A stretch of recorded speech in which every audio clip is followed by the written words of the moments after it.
expense that is gonna be probably not even used. Well, if you have 20 or 30 people, then it's not it wouldn't creep up. Because they put them out there for the toy run and nobody uses them. You know who uses them? The people walking through town. And that's no lie. I had to put a lock on the one. Yep. Okay. You agree? I mean, you've been there in different stuff. Yeah. Oh, yeah. Yeah, I think it'll be You're gonna just be fine. responsible, buddy. Yeah, I think it'll be just fine, just like any Friday night fish fry, it's gonna be busy for times and then it's gonna die down and be busy for times.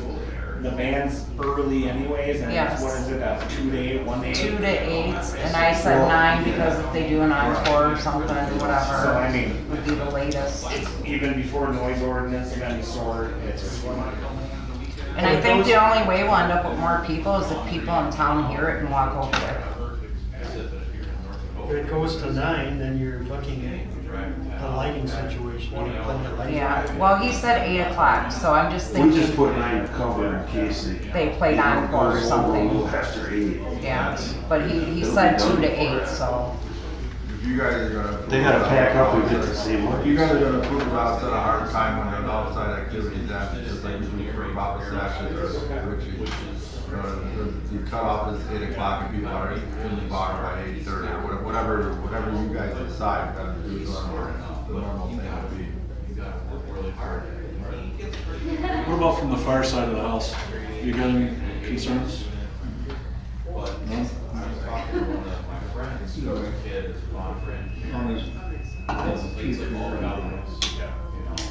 Be okay with it. Maybe a little easy with Any other questions at all? Ellen? I don't have any questions. My suggestion would be if we do pass it, or if we do consider approving this tonight, it would be contingent upon them coming to public safety with all this information right now. I was told I wouldn't have to come. I'm sorry? Tuesday. I think Jeff told me I was bypassing all that coming Yeah, I tonight. thought you were about that. But that would give you some more time to get a concrete plan in place, because that's my concern right Honestly, now. I don't, I understand this kind of fell in your lap. yes, from it what I'm did, hearing. and I don't have a concrete anything, because if I didn't have him outside, he'd be inside, and I wouldn't even be doing this. Exactly. And I'd But still have since the you want same to go amount of outside, if you could do a quick written, typed out, doesn't even have to be that much detail, but give us the times. I give us did. The parking, well, we have the time, but the parking, the safety concerns the chief has brought up, how you're gonna address those. If you could bring those back to public safety. Public safety approves of it. And that's the board's choice if they make a motion to approve with those contingencies. Because I'm unfortunately, your time that you came to us is very short compared to when your event's gonna be. And we're trying to make it so that at least it works and there's some assurances from you to us that things are gonna be done. And that's all, that's My what we're looking verbally for. is my, I very understand honest. that, you're probably very I am honest very and, honest. you know, respectful, but having it in written form also is very good as far as this guy here, our village attorney. So that's not that. I was gonna say, it doesn't have to be in the same great detail that Pop Stash wanted to, but if you could write down that stuff and bring it back to public safety and. so what do you want me to Public write, that there's safety, gonna be just parking like at you the did. gas station? I'm not gonna follow his stuff, I'm not. I'm Okay, gonna do things our way. Write down what he said. If you don't wanna follow the stuff, then I guess. I that- want to that do it the backs way I'm us into supposed to, court. but I just don't wanna follow Papa Sash. I'm not gonna go on his platform, because that's just like His format. blasphemy or whatever you call Sure, I it. want to say, I'll say, if I can jump in. Sure, yeah, please. I think following, I don't think anybody's asking you to follow word for word what Papa Stash has on there. It's just the format of the categories that he has that they're asking you to follow to make it simpler for anybody. Yeah, I'm asking him what he all wants. I don't wanna follow, like his, Well, if because you I'm don't wanna follow the gonna. format, then how can we work with you? We're not asking you to do anything differently than we've asked other businesses to do. I think the format is very appropriate to give the village information and protection. So what I as to didn't what is write on, happening. I'm just asking you what I didn't write, like the times. Do I still have to write all that out? I think it would be very appropriate, yes, Okay. because that is what Pop Stash on that exactly what we gave you, it does, is So it Terry, points out timing. you wanna As to write- when security's gonna write start, down the when time. you're gonna set up, when you're gonna have breakdown, when you're going to have people, like Chief said, when are you gonna shut, what's your hard shut off time and the people inside? I think all that stuff needs to be addressed. If it rains out, it's not even gonna be outside. Yeah. And verbally you I said, get that. verbally you said it starts at 2 o'clock and paperwork says 1. I put one for them being outside to set up. They're not gonna be yelling outside and playing music at 1. I had to give time for them to obviously be out there setting Yeah, up. well, put down 2 to 8, put down you're going to secure off the back section where people Set are. up from noon to 1. And then that you're gonna use plastic cups. No glass outside. What else was the chief, Concern about the parking lot and pedestrians and blocking off part of that, I believe is yeah, what she's she's gonna put that in there, you're gonna block off that front area. And if you can, written agreements from where you're gonna do your overflow parking. Because that's what we ask of everybody and everybody else. And public safety is Tuesday, 5:30. at that 5:30. 5:30, so you have plenty of time to get that, and it's just, bring that back to them, you have 2 people here that are on public safety that kind of have some answers, and I heard somebody say something about lighting. If the public's back there and it's dark, We have lights back there. you do, so nobody's Yes. gonna trouble. they're gonna be done by the It's a daytime thing. It's not gonna extend to that. And like I said, if it rains, it won't even, Right. it'll be inside anyway. You know, It's maybe just put- they wanted to play outside because our acoustics in our bars are small. Put, It's not- put down your inside occupancy is 80, that's what's approved. Basically, that's what your bathrooms are approved for. I mean, there could be 10 people for all we know. We don't know. You know, I can't, like, I can't say, well, I'm gonna have all these people and, you know. You may find your business operation or your license to bring the public safety, depends on the thing, to show it's on there again this year. Just put down those simple things, just to bring it to public safety. I mean, you've said that to us, but like Mike says, it's nice to have it in writing. Yeah, and that's fine. I just I don't wanna be compared to Papa Stash or Richie's. No, but unfortunately, we have to treat you the same. No, as that's they not, do. okay. Nobody's treating anybody, they're just asking for the format. So what about, can I do a hayride? This is a whole separate issue. No, because, I'm just saying, because that's where we're treated different. Well, that, I was gonna say, I don't know anything about that. We're talking about you having the events and we're comparing that to the events that are held at the other establishments. I just don't like being compared to them and. You can apply for a record, and we're asking you, we can. Yeah, So anyway, okay. I'll get you everything you want. So, You know I what guess, you need to do. Yep. so- in the amount of time, or to be timely, I'll make a motion to approve this with the condition that they come before public safety on Tuesday night. What time is that at? 5:30, Casey? That you come before public safety on Tuesday night and you present a format similar to what we presented to you with all the information. And Chief, will you be there? Yeah, I'll be here Tuesday. So depending upon public safety approving it,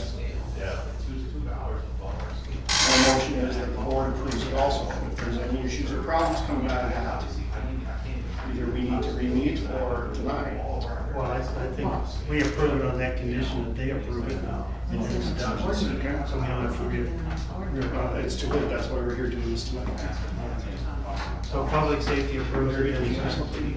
Chief, I don't Chief, think saw she knew, you- we didn't know. Can they, Terry, can you get your plan to the clerk on Monday so they can send it to everybody in public safety and myself and the fire department? So we can just read through it ahead of time, so in case you did miss something, we can reach out to you guys and get it corrected before public safety, that way we can get a little more. You mean what's in your computer? No, The you're, plan that you're gonna write. Oh, that, Don't okay. just bring it on Yeah. Tuesday afternoon, bring it Monday so they can Monday after by noon or so, so they can send it out to the public safety committee, myself and the fire department, so we can scan through to see if there's anything missing or that we want to change ahead of time and make it Trust me, I've easier. been running around for this for the whole week. You just have a little. I even bothered him on vacation and he never even met me. That's okay, no problem. You're not the first, won't be the Well- last. So we've got a motion. And we need a second. Hey, well, Any more discussion? Exactly what was the motion? The motion is for us to approve of this event based on them bringing their event plan to public safety on Tuesday night and public safety approving of that event plan.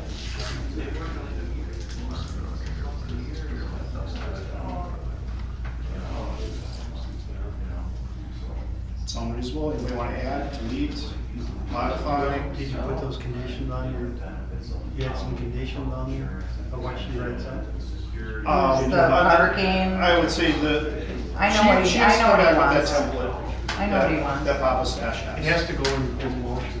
So the motion is to follow the template that we provided to you for Papa Stash, to provide all the information that was discussed tonight. Very wordy, I'm sorry. No problem. I'll still second. Okay, any other discussion? Any other additions, deletions, modifications? Okay, all in favor? Aye. You're done. Thank you. Motion to adjourn? All in favor? Aye. Thank you. Thank you. Thanks much. Thank you, Jeff, for doing this. And I guess I should thank all the rest of you too for being here for it. Just And trying I'm to work sorry, with you. I don't wanna be mean, I just No, don't like neither are we, we're just trying to make it right. Yeah. I'm sorry if we received bad information in the past, present, or future. There's like hard feelings and stuff. Trying to keep But everyone. let's just try to make it work. Anybody else? And now that you're going through it this time, I'm sure, you know. Yeah, in the future, it'll just be second nature to you.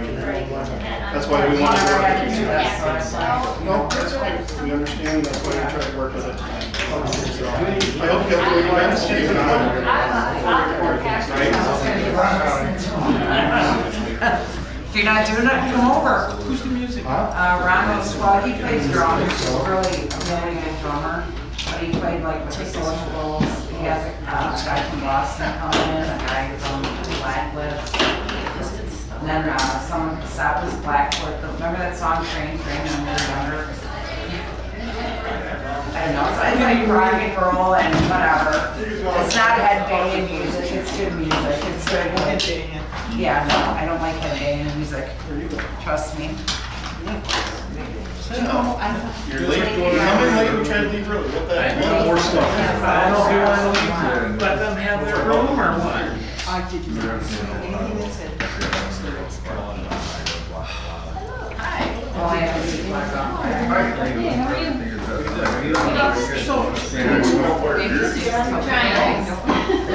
Been behaving over there.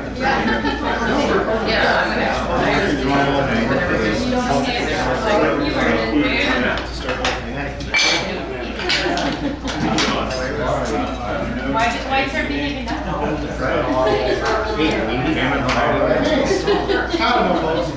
Yeah, my hair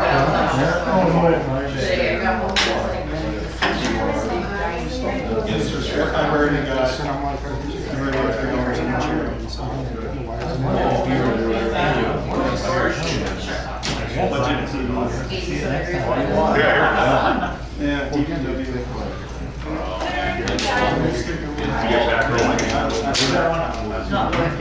Yeah,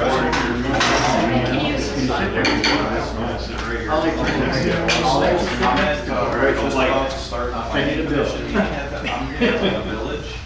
and then I'm gonna try to make it to a soccer game tonight. I just left my home. Great Falls on the Yeah, Puckers for the win. yep. Right about 25 hours. Somebody's gonna intimidate her. like we were just talking, I already got 2 rounds in, so I will tell her that, thank you so much. All right, we'll see you though. I thought you were leaving. Look at your sheet. I do. Take it.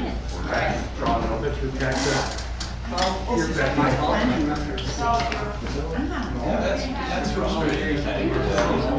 Somebody else is working in the standard bearer. Really well. They need to hear from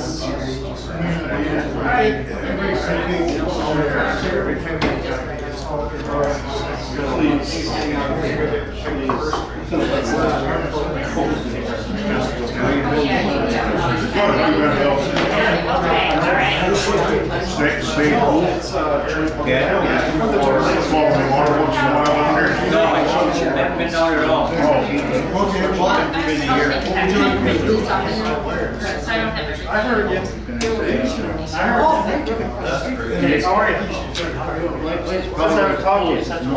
She's like, I don't know where Did you bring the wet GTO? Table with you if you want.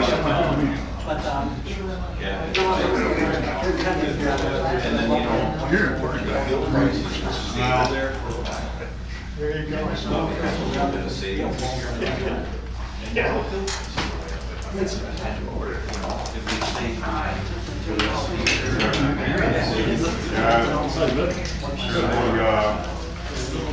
Yeah, 20 minutes, got his on still. He should have been here by now.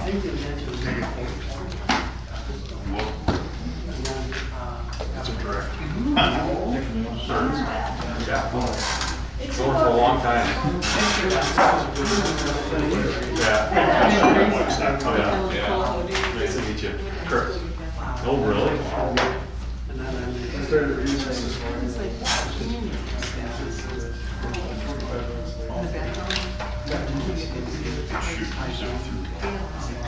It wasn't that hard. No, thank you.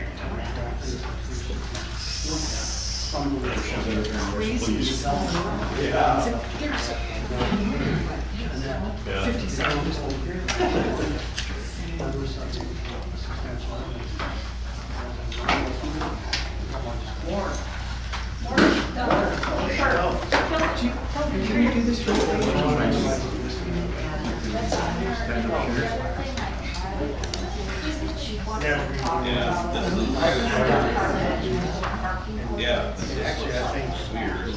Isn't this the,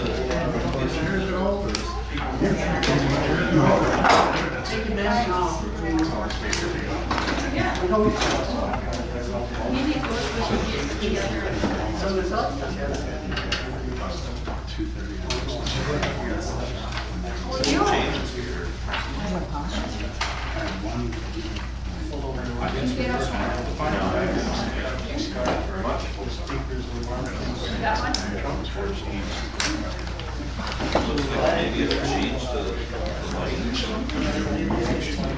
You gotta change the maybe they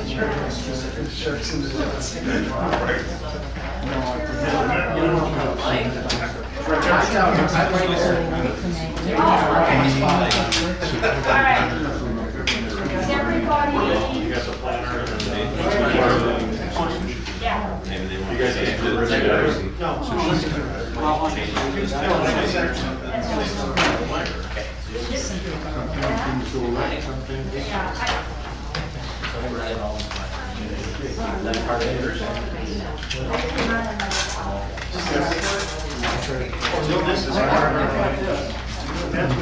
I will be here. All right. Is everybody, yes, sir. I'm good. You're good? Okay. Everybody good? It's recording and then, yes. Have a good one, you guys. Thank you. Yeah, have a good night. Okay, we'll call this public hearing to order. We'll take a roll call. Actually, we're going to call it to order the planning commission and the board. So we'll start out with the board for roll call. You taking notes? Yeah, okay, thank you. So we'll go around, Mike. Ellen. Present. Tony. Present. Larry's over there. Tracy, Right. Josh. Present. Myself, okay? So, we're in session for the board, public hearing.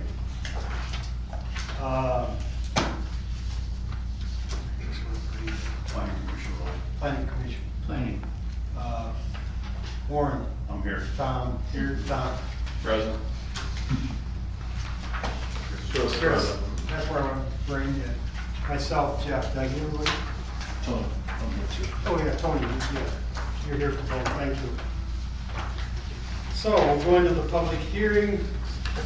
You want to address that, or? I wasn't gonna read it all off, Just read the first part. yeah. Sure. So, Timothy Kraut, applicant, representative of American State Equipment Company, Inc., has put forth a request to rezone from B3 General Business District to B4 Highway Business / Industrial Flex District. The property seeking the request has an unassigned address and is generally located on the south side of County Highway ES, approximately 0.4 miles west of the intersection of State Highway 164 and County Highway ES, out of tax key BBV 2058998. The property is owned currently by Vernon Associates Development Partnership, and it consists of approximately 16.5 acres. And there's a legal description of the property on the advertised public hearing notice. Okay. Do we have anybody here from the public that would like to speak to this?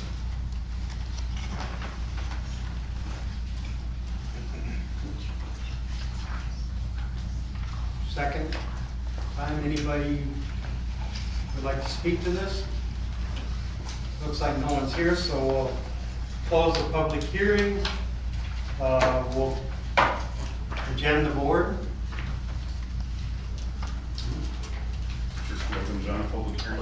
Actually, yeah, there's two parts. Oh, for Pete?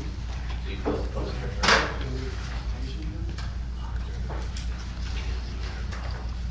Well, I don't think a place to go to the too, because if people have comments, they would understand it. So could we have them take the presentation now? Before, do the public hearing part of it? Sure. I think that would make sense to me. Okay. Gonna do your presentation? Sure. And this will be for the rezoning portion of it, to kind of show that Just for you're the in question. rezoning?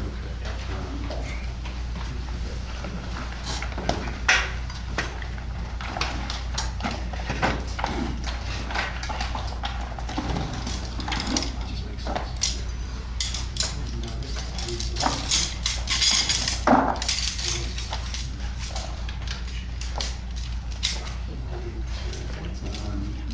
Might as well, so maybe, just put it where everybody can see it. If I put it over here, can you all see it? I think so.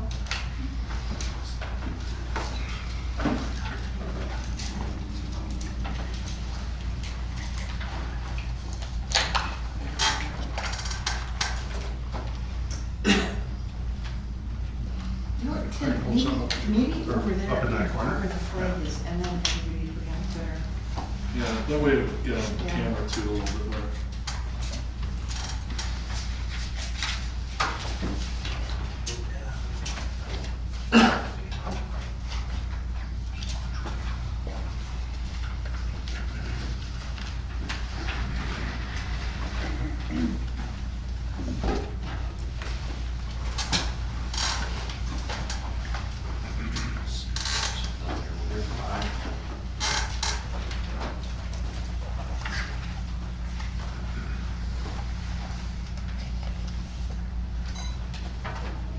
Yeah, everybody see that okay? So, as mentioned, I'm Tim Kraut with American State Equipment Company. We're a heavy equipment construction dealer in headquartered in West Dallas. We've got multiple locations in Wisconsin, Minnesota, and Illinois through a subsidiary. We are involved in the sales, rental, and servicing of heavy construction equipment and industrial equipment. We currently are headquartered in West Dallas, Wisconsin, and are interested in relocating to the village of Big Bend. The site that we are talking about this evening The total parcel is this area here. And we have submitted this CSM that would divide that site into 3 lots, 2 of them of 16.46 acres, and an additional lot, the 19.06. The seller would retain the 19.06. We would be purchasing these 2 lots here. We're interested in rezoning lot 3 only at this time. And that would be for the use with the equipment distributorship. The facility would consist of our sales and administrative offices, parts warehousing, service repair shop, and an outside storage yard for the inventory, equipment inventory. I think as far as the rezoning, I mean, I think in the CSM, that sums that up. We obviously are also going to be seeking a conditional use permit for that rezoning. But any questions?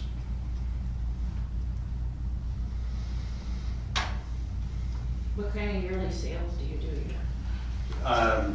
Unit-wise or volume-wise? Volume-wise, out of just this location or company-wide? West Dallas. West Dallas. That site is approximately, I'm gonna estimate between 30, probably between 30 and 35 million a year. That's a much smaller property. West Dallas is considerably smaller. I think we're on about 4.5 acres, just a little under 5 acres there. What kind of traffic volume do you expect in and out of there? Not much. You know, we have equipment loads going out every day, but there's not, I mean, I'd say between customers and vendors visiting the site, units going in and out either for service repair or deliveries to customers, and then, you know, like UPS, FedEx, LTL loads for parts and things like that. I think we're probably, you know, average 30, maybe 50 a day tops, but not probably closer to that 30 number. Okay. So heavy loads are, you know, there might be 10 a day, and then the rest is all, you know, LTL, FedEx, UPS coming in the morning, out in the afternoon.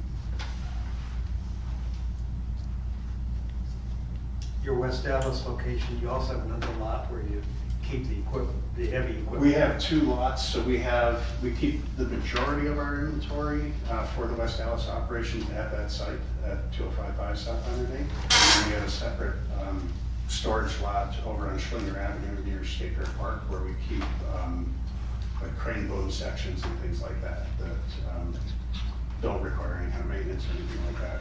Just basically storage space.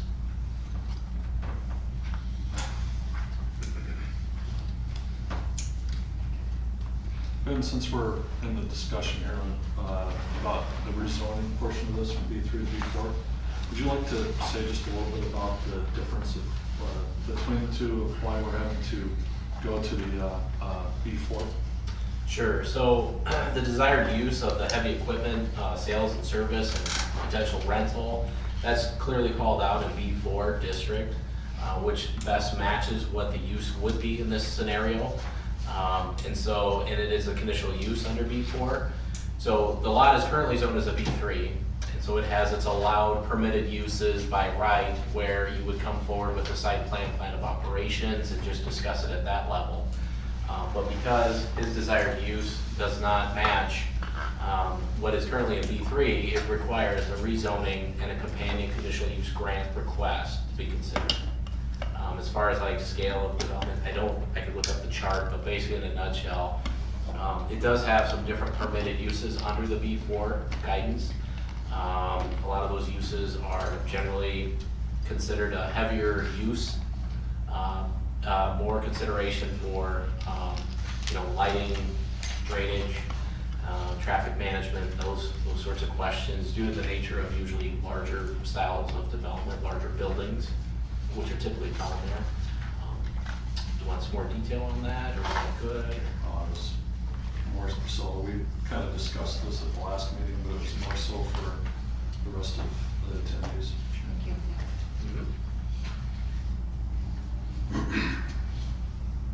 Any other questions for Tim?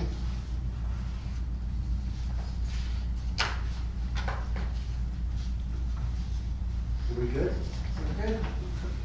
Okay. Thank you. Thank you.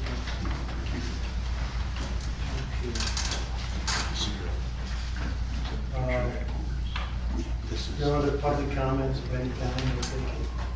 Okay, we're going to consideration approval of minutes. No. That was always on the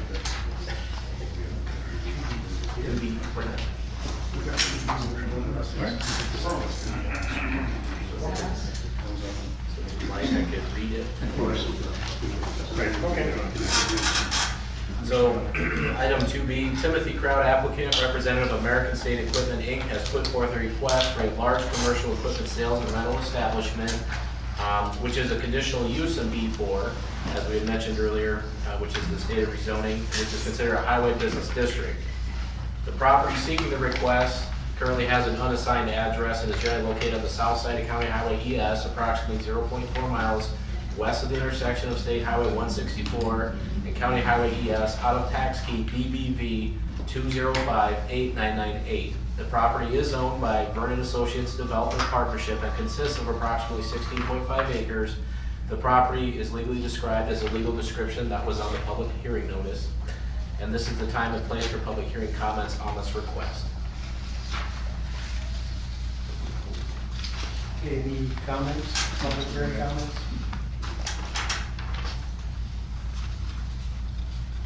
Again, it looks like none. So we will move forward. And at this time, the public hearing is over. The board can adjourn. Need a motion? I make a motion to adjourn the board. Second? I'll second it. All in favor? Aye. The board is.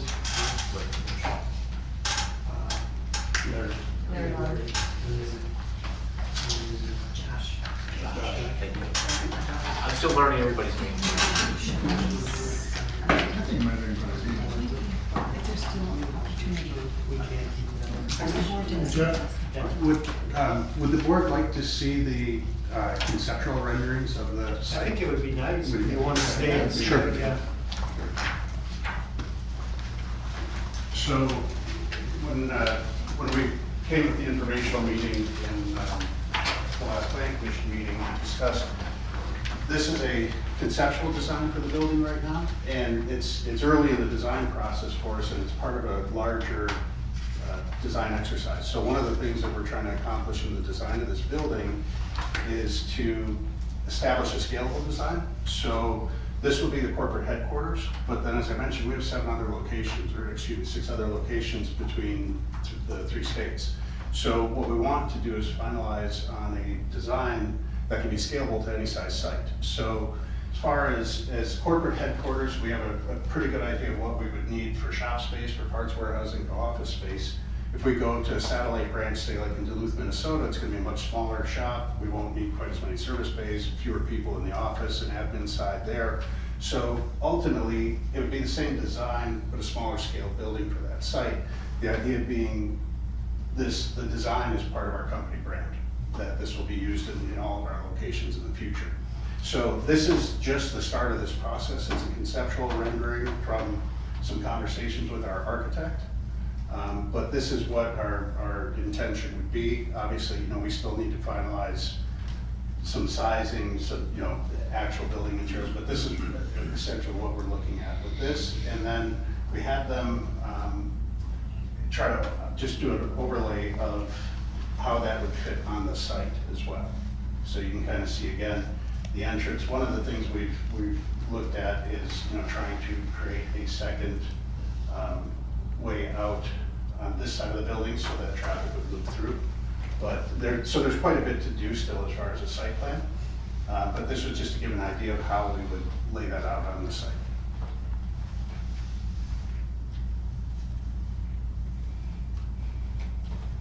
As I mentioned, we'd have here, this would be office space in here. This section to the east side of it would be parts warehousing. and then the service repair shop in the back. And so in our operations, we do in-house repairs on our own equipment. Customers will bring equipment to us for repairs, and then we also have a number of field service trucks and field service mechanics that go out and make repairs on customer sites as well. How large a building is it? So this is approximately 40,000 square feet total. And again, that's going to be subject to, as we work out the final design, that could change plus or minus a little bit, but it's roughly about 40,000 square feet. Roughly how many employees would you estimate? So max employees that could be reporting there would be about 55, but typically, that would include, in that number of 55, so right now today our West Dallas operation, we have about 49, and just assuming some growth, we'd say 55. But that's going to include field service technicians that just report in the morning and then go out and are gone all day, as well as our territory sales representatives who only come into the office periodically. So 55 would be an absolute max. I'd say, normal days, probably more like 30, and in today's environment, it's hard to predict with hybrid work. Some days, Monday, Wednesday, Friday may have more people than Tuesday and Thursday or something to that effect too. Okay. So how much of that area are we looking at that will store new and to be repaired equipment in that? So we would probably see, what we'd like to consider, and I know this is something that would be in the requirements or the standards for conditional use, but probably a small display area where we park like 1 or 2 machines here for people driving by to be able to see, like a wheel loader or something parked out in front. Then inventory would be lined on the fence, maybe possibly a small display area from in front of 43 as well, and signage there. But we typically would line equipment in a row here and probably 1 or 2 rows here, and then leave this open for traffic through. The idea with this, we need to have access in from both sides, because the design layout, all of these service bays would be drive-through, so you would have equipment coming in for service from both sides. And so we need to have enough room to be able to bring equipment in and out from both sides. So we probably, roughly it would lay out like this, and then a couple rows of equipment there. And I think when we first talked or you presented this, you have one approved driveway now? No, we still have to go to the county to get all of the, a lot of that was going to be dependent on where we move forward in this part of the process, and we're going to go to the county to get all the approvals on the access point. And we've talked briefly with the seller. One thing we've looked at is, do we do a private road that allows access into the second lot here? We've also approached the seller about an access easement that would potentially maybe allow access into that lot 2 from this side too. So we're trying to address all those things.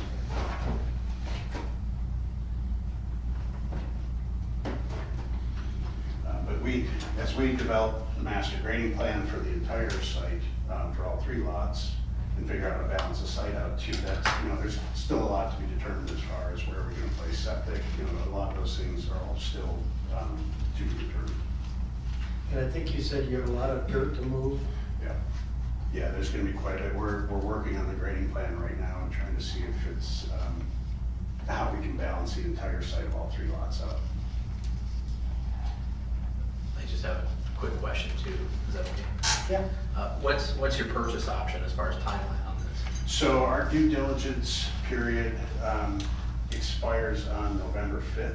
We do have an option to purchase an additional 60 days. However, at that point, all earnest money becomes non-refundable. So by November 5th, we want to have some sense of what our risk factor is before we go ahead and move forward with either a decision to extend due diligence or purchase the property.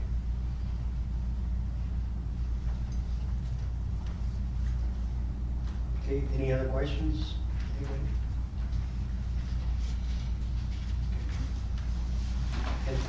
Thank you.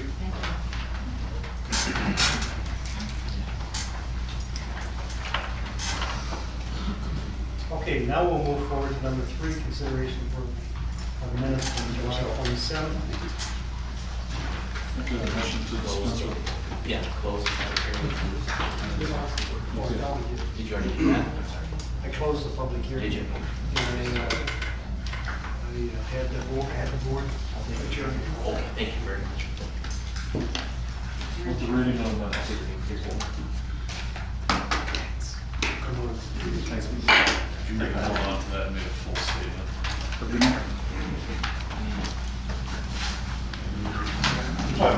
I'll go back and say, I make a motion to dispense with reading of the minutes. All in favor? Aye.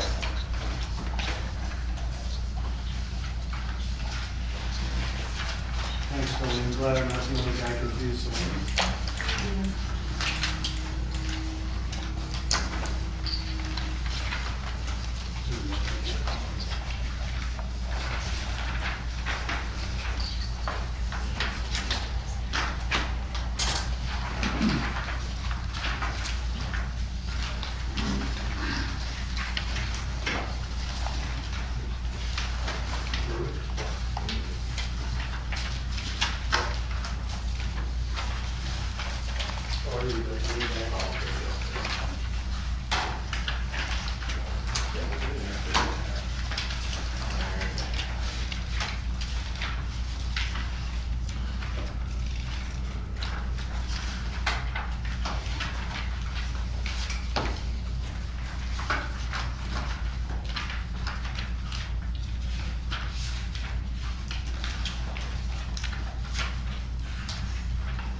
I'll make a motion to approve the minutes as submitted.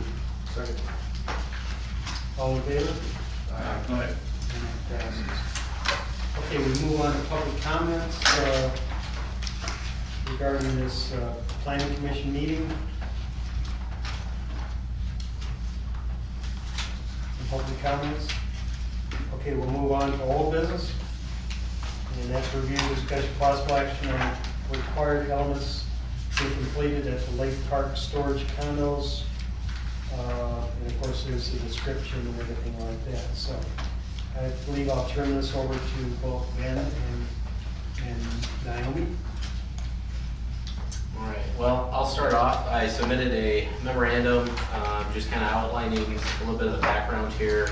So there's a developer's agreement with this development. It's been in place evidently since August 6th of 2021. There are items that require some attention to be installed. The time has come and passed where the development is basically almost finished or completed as far as structures being completed, the paving being done. A lot of the infrastructure is in place. However, there were some items that are not yet completed. And these are very typical of a project such as this. So I'm just going to go through the punch list here. The first one is there's an existing gravel drive that extends from 164 Big Bend Road to the project site. And it talks about being maintained with a 24 feet wide gravel base and topped with recycled asphalt grinding finish. That's not completed yet. So that was an item during a site visit that Naomi and I toured the property and we noted that it was not completed. It's currently blocked actually, and it basically just needs to be corrected to the correct specifications for it to be completed. There is a dumpster pad and enclosure per Exhibit E of said developer agreement. So the dumpster needs to be on a pad that's 20 feet wide by 10 feet deep, and then there's a fence that should be 6 feet tall installed.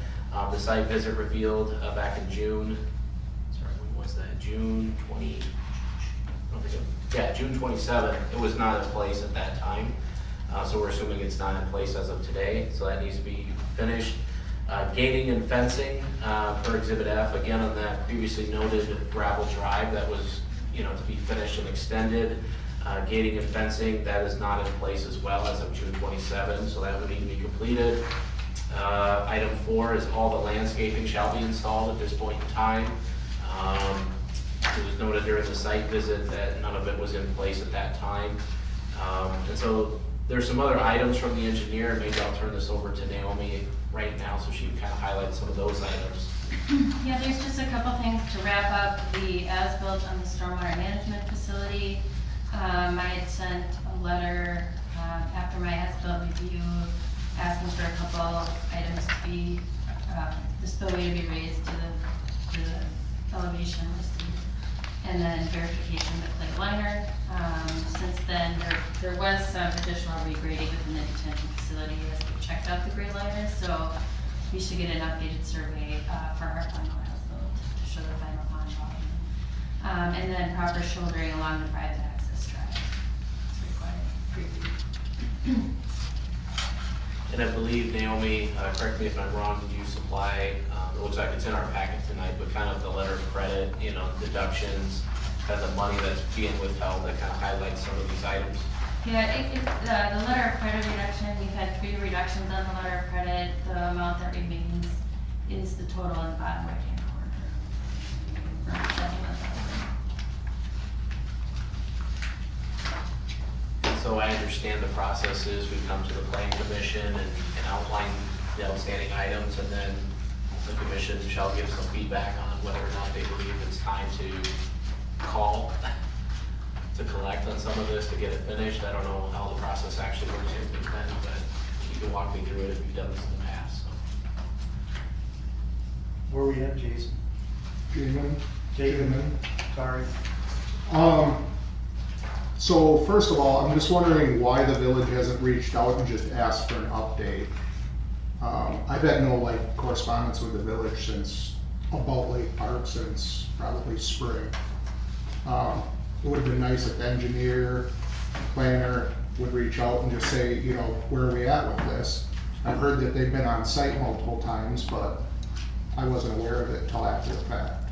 So, as of right now, we weren't gonna put seed and grass and plantings in this summer the way that the weather's been. It would have been a complete redo. So within the last 3 weeks, we've had 20 loads of topsoil brought in. Topsoil's all been graded. The dumpster enclosure is installed. The fence going up to the emergency gate, it will be done tomorrow. The emergency gate is in powder coating right now, so that will be installed within the next 2 weeks. And I have scheduled to do plantings and all the lawn restoration between the first and second week in September.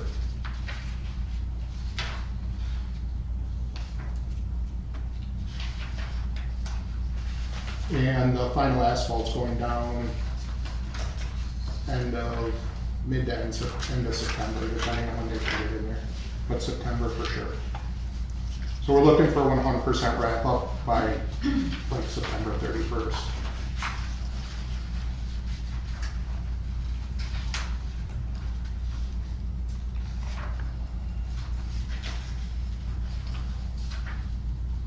What asphalt is left to do? Top coat of the whole thing. Oh, the whole thing? Yeah. Oh, I was kind of pushing it off as long as I possibly could, get the base course board on it.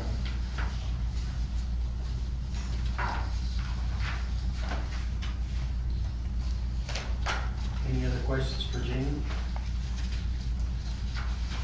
what about the as-built for the stormwater? But I'll get that in the works. I kind of was waiting because you guys had concerns obviously with whether or not the retention pond's been holding water. We've, I think, since figured out that it is. So I'll get that taken care of. And then as far as the spillway, when we go in and start doing the construction of that side of the driveway easement, like the topsoil and everything, we'll do that. Double check the spillway Yeah. elevation. We'll do all that at once. And the shouldering, What's that? shouldering? Shouldering will be done as soon as the final work's done. Yeah, so probably October for that.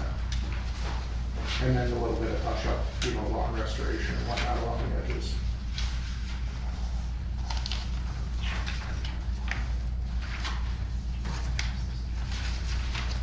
At one time, you and I had just briefly chatted about maybe a little change to the landscape plan in the front, Mhm. put by the owner's home. Mhm. If you're still proposing that, can you bring that in for review? I can do that. Okay. Yeah, Otherwise, we'll have to hold each of those with landscape plan. okay. So- I'll get that submitted, because because that's not an entryway. Essentially, it's completely. Yeah, you were gonna make We're it gonna a push it all to the basement. front of the retention pond. Okay, just bring that in for Okay. us to look at before you. Yep. And then I gave you my card. Yeah, I was brought on board in June, so just send me kind of like a punch list of everything you've done, and when you're ready for a final inspection, I'll go out. Okay. Thank you. Perfect. Jane, I got most of the stuff you mentioned. You'd said landscaping the first and second week of September? Mhm. Okay, Lawn and plantings, I'm sorry. like turf around the buildings. Okay. And then all the plantings. Okay. Basically, everything on the letter of credit should be 100% done by end of September. Okay. There were some questions about the lighting there that came up. Okay.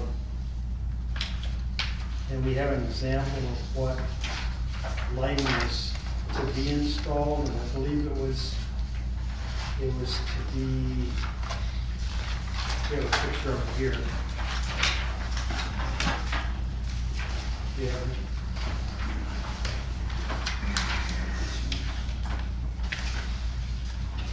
Okay. Is that, from what I've heard, it doesn't sound like that's got the lightings on it, is that correct? I mean, it might not be this exact model. I guess I'd have to check with the electrician. I gave the electrician the specs for what was approved, so. And wasn't there something about the time was, you remember that, something about the time it was to be on, and you looking for an email and. Yep.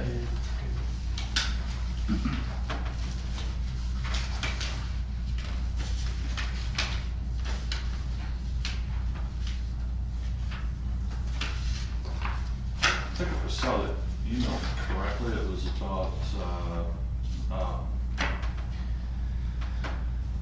The email said something about motion lighting was to be installed to help decrease the light pollution. Somebody was asking about this, and that, well, this individual was under the impression that lighting was supposed to be motion lighting, but I didn't see that in the minutes or in any of the specs that I could find when I was researching this, so unless the plan commission remembers something like that, it wasn't in the minutes.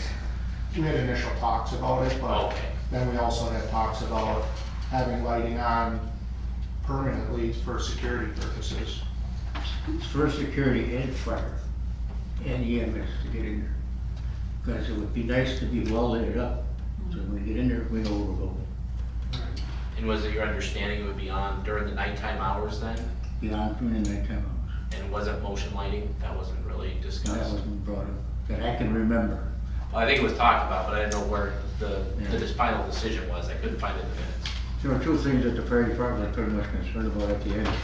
One was the lighting and to be on all the time, and that gate, so that we got accessibility to that gate, because there's only one way in, I went 2 ways in. Right. Okay. Is the type of lighting that's in there is this type that points down? I will say that I actually looked at my site photos when I was there. They are the type that do direct down. Yeah. They're similar. There might be more of an angle, like, you know, like visually, but it's hooded. Mhm. It has a hood where there's no chance of it going out. It is directed down. I will verify that. Yeah. And I did verify the placement was not on the exterior of the buildings as it surrounds the property. They were all on the interior side. Okay, so there shouldn't be any issue there with, Yeah, the lighting was done per the specs and what was approved. okay. I think that answers that, thank you.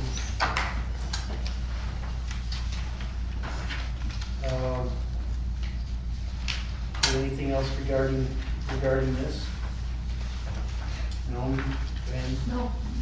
planning commission? No.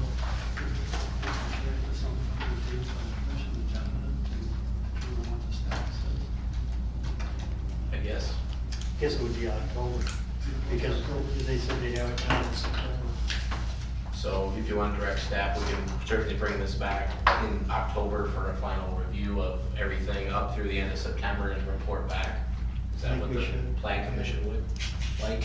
Yeah. Okay. And then where are we at on all the other, there were some other issues that we've kind of just tabled for a while.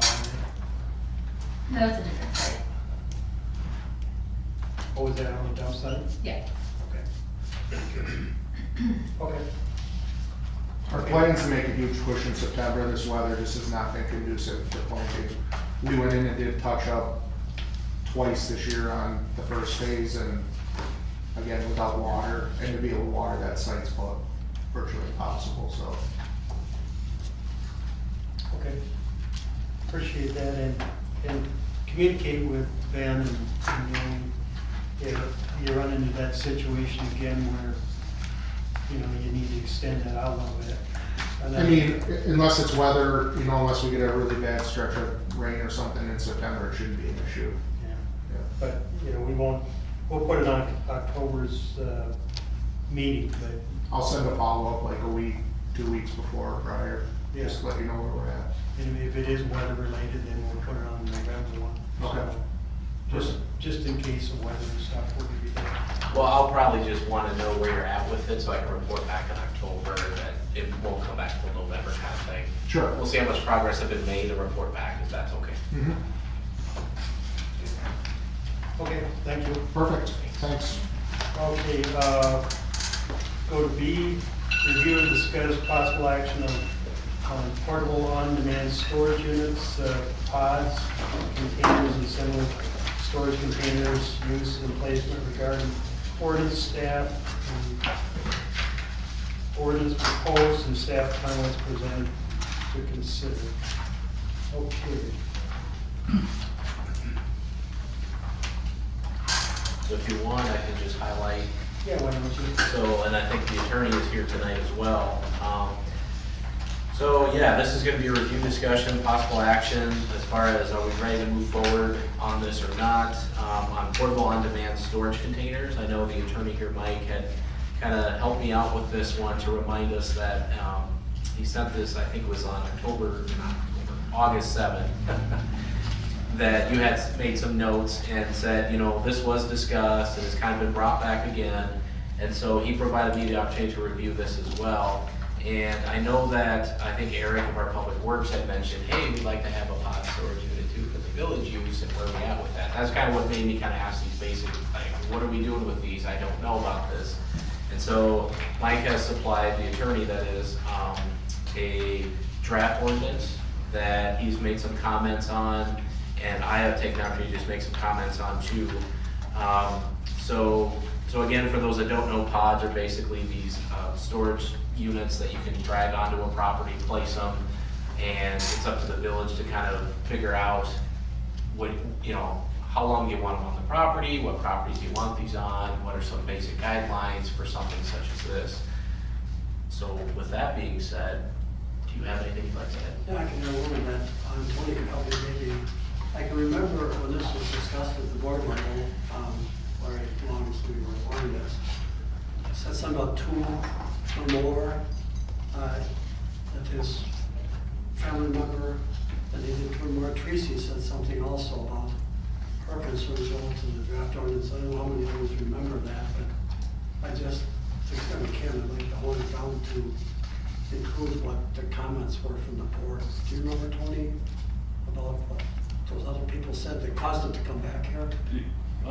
Yeah, so first of all, I don't know who was, you know, Warren, maybe you can back me up on this. We discussed the pods a couple of years ago, and it was approved by, I don't know that it ever went to the board for, I think there was a time limit issue on it, wasn't there? That I don't remember what the issue was. It got stuck someplace between planning and the board level, I believe. And it never got fully approved, not because of any outstanding issues. I think it was just stuck between planning and the board. So it's come back. We need to get this onto the books. We took it to the board level for approval as it was from a couple of years ago. I basically said we need to bring it back to planning because now we have new people in planning. It's been a couple of years. We need to just go through it and see if we have any comments, which I see that there's some that's written on here. There was nothing real glaring coming back down from the board, except for a comment about limitations on 1 per property. Maybe we should bump that to 2 per property because some people that are doing remodeling work may have additional furniture that would require 2. And it was suggested that maybe we have it 1, if you want 2, maybe it would have to go for a discussion to planning or something of that nature, but we never really got into too much discussion at the board level. We just decided to kick it back down to planning so we can chew on it and send it back up to the board.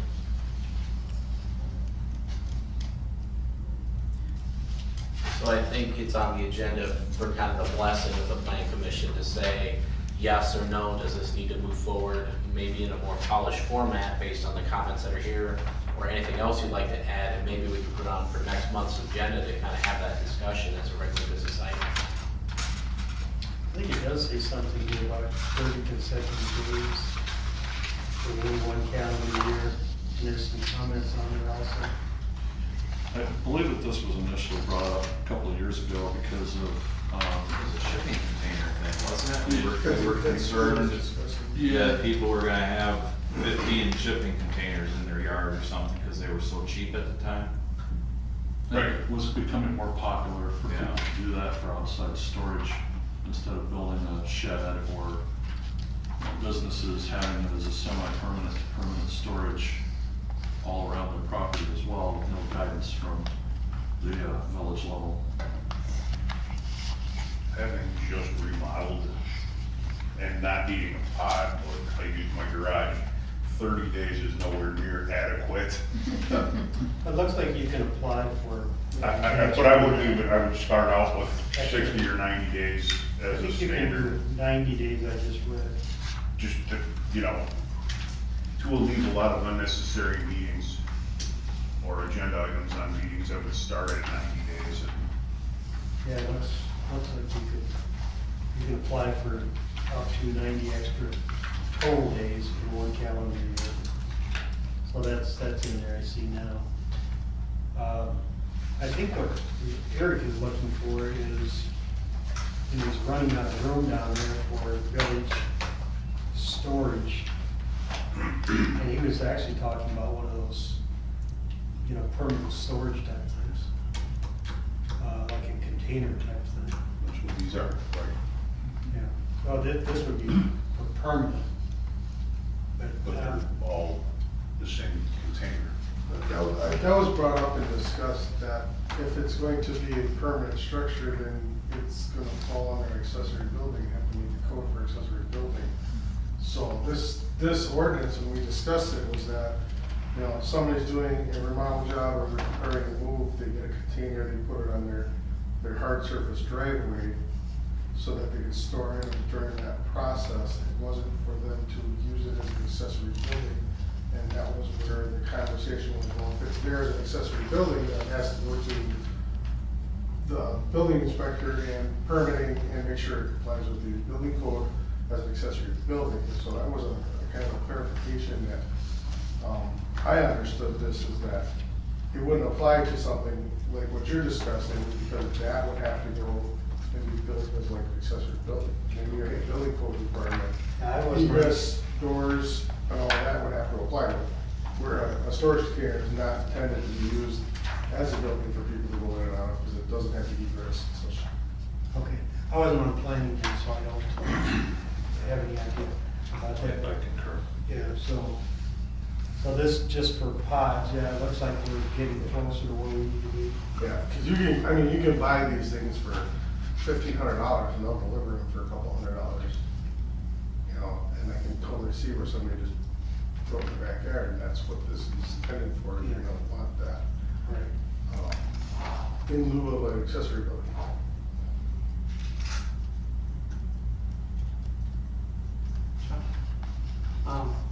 The text that you have before you is not an ordinance form. We delayed doing that, waiting for your final input to reduce it to an ordinance form, which we could have ready for the next board meeting.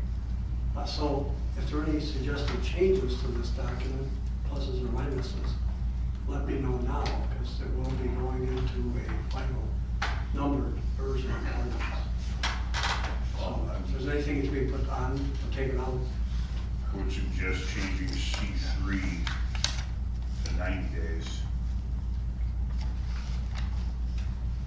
Having just lived this scenario without a pod, I could really used one, and my house is still tore apart. I got probably 6 more months of stuff to move around. Just a small kitchen remodel project is typically a 6 or 8 week project, so I concur with what Warren says. I think 90 days would be a fair. 90 days with an option for another 90 if you come in front of planning.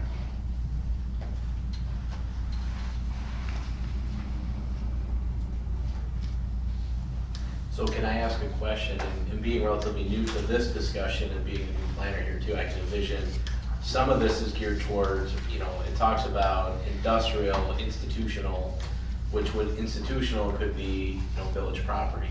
Would you entertain allowing this on village property as a quasi-permanent solution?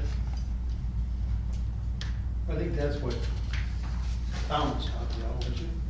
I mean, if they're moving stuff around and they need storage space to rework the facilities here, I would say, yeah, I would agree with that. But if it's this is all temporary, yeah, if it's a temporary accommodation, yeah. Just so I'm clear, okay. Not permanent, I know that Eric was asking about that. so are you suggesting, Tom, not to get applied to the?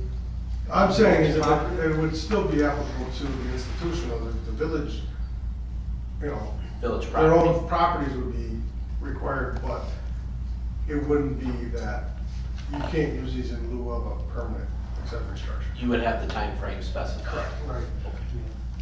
And of course, if there's extensions required, they can come in front of planning for extensions. Yeah, and those extensions are already addressed in here. Yes.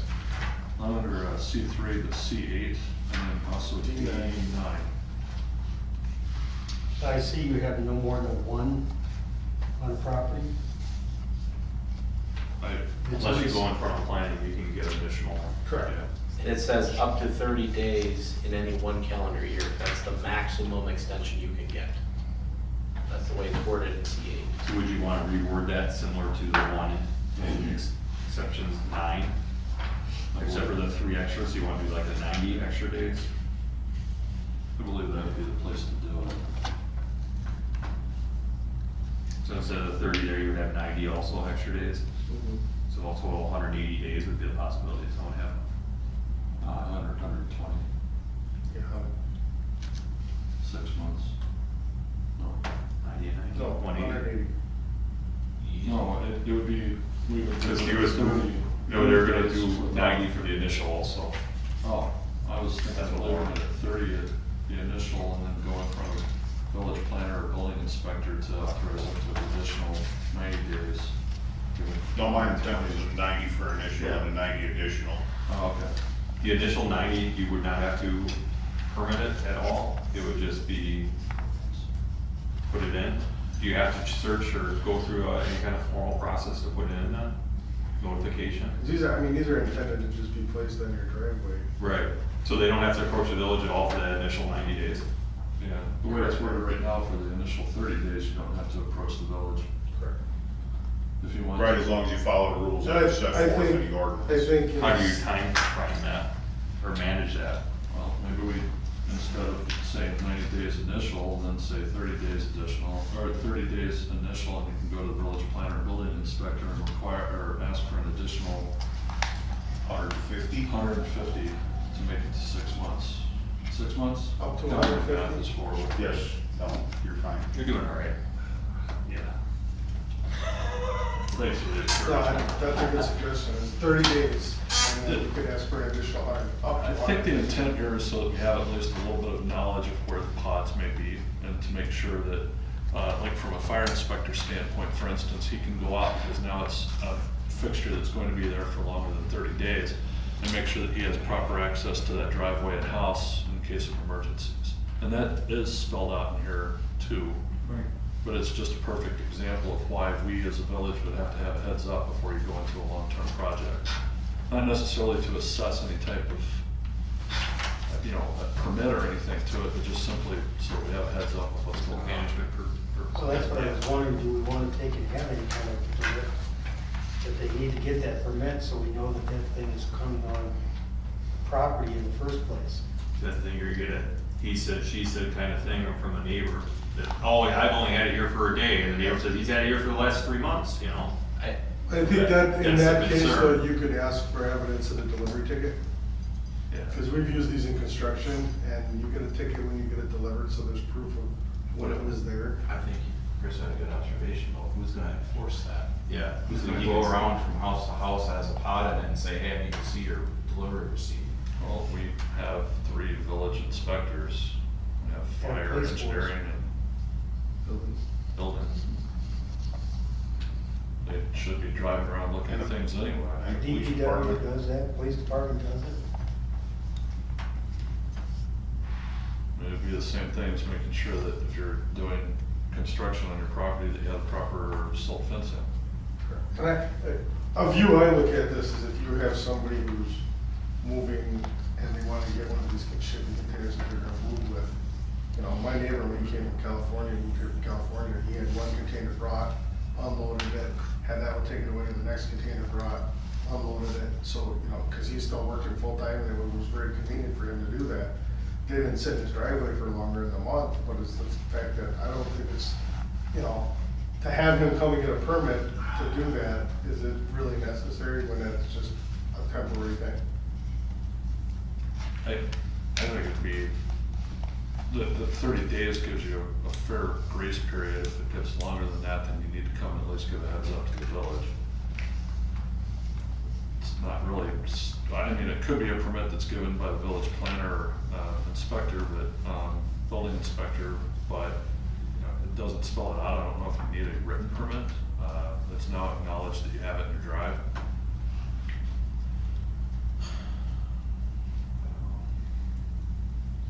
does it go if it is violated past 30 days? Does it come to staff, or how does that work, I guess, as far as someone that's violating it? Just typically it would be a public complaint that would be made to the building inspector or the planner or the police department, and yeah, they would get in touch with someone, and there's a list of fines in the ordinances that tell you know, what your fine is for that. Yeah. Again, I would assume the same pathways if you're doing residential work, digging up your lawn and having to put down a silt fence. You don't necessarily have to have a permit to put a silt fence in, but without it. You guys notice not compliance in 30 days of repair. So if they wanted to extend it, they would have to come through planning commission to extend it to the 90 days. So that's right, they got. Or to the, well, currently the language says that the village planner or building inspector can give them the extension for 90 days. This is bringing it to staff though, so that's. Which, the staff, building inspector. Staff, building inspector, planner. If it would go beyond that 90 days, it would have to Come back to us, right? You guys all had time to kind of take a look at this, or do we need some time to chew on it, to table it till next time? Well, the other thing too is how many times, you know, obviously the lawyer, he's looking for, the lawyer's looking for input, he's not at every meeting, That's true. you know. Are you ready to draw an ordinance though? Well, what instruments I have Or instructions. changes to the minimum. I have instructions, I can't. You're not sure whether I should. If the changes are minimal, we could hash them out and give them to the lawyer so he can get the ordinance drafted and move it forward, or else we can, obviously then, you know, it depends when he comes back, and I don't know what your schedule is, obviously, but. I mean, I'm okay with this going Once with it's a draft ordinance. consensus. I am too. Whichever way we decide on the 30. So, I mean, any tweaking of the language can be done in the draft ordinance before it goes to the village. I'm looking at the comments, and the comments so far from Ben and Mike are really, I mean, they're just smaller things. Well, they're not inclusive, Tony, because I think a lot of this is pretty subjective, and Tom said something about, well, remodeling project 6 to 8 weeks, or maybe 60 days, would make sense. But there are other comments that also made sense, so I think just gotta arrive at some consensus, and then we know what to put into the ordinance. We need to turn around pretty quickly. I don't know if this will be rushed either, I don't. I've heard a lot of complaints of people being injured with pods that have gotten away or whatever else, so. No, I mean, I think the construction is also addressed in item E, because associated with an active construction site where a building permit has been issued or permitted preparation or permitted construction, it must be removed from the site within 14 days of the end of construction. So even if this is a situation where it's construction, it's addressed in the ordinance in item E, that if it's an active construction with a building permit, then there's no need to come to the village for a 90-day extension. It's as long as the building permit is open, they get the pot. Nice catch, I didn't see that. I will just interject really quick. I'm reading the first paragraph here on the purpose. It talks about pods may inadvertently end up placed within the offset, setbacks, and vision clearance triangles of properties causing public safety issues or being placed for extended periods of time. That kind of amounts to kind of almost borderline showing me on a site plan where it's going. I mean, ahead of time versus after the fact. And I mean, if it's in a driveway, it's pretty clear. You're gonna be technically violating the front yard setback, but it's a temporary pod. We all understand that.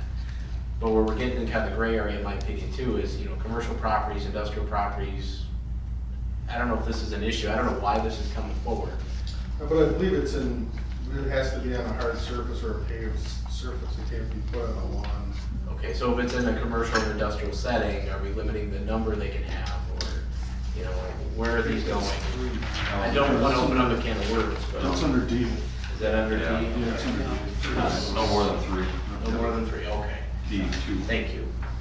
The distinction in interactive language of subsections in C is residential purposes, properties, zoning purposes used, and D is institutional, commercial, industrial, so they do have a different set of standards, which makes for more issues, but still there is that distinction, intended distinction. And even the pod itself, under definition, it lists it out as any,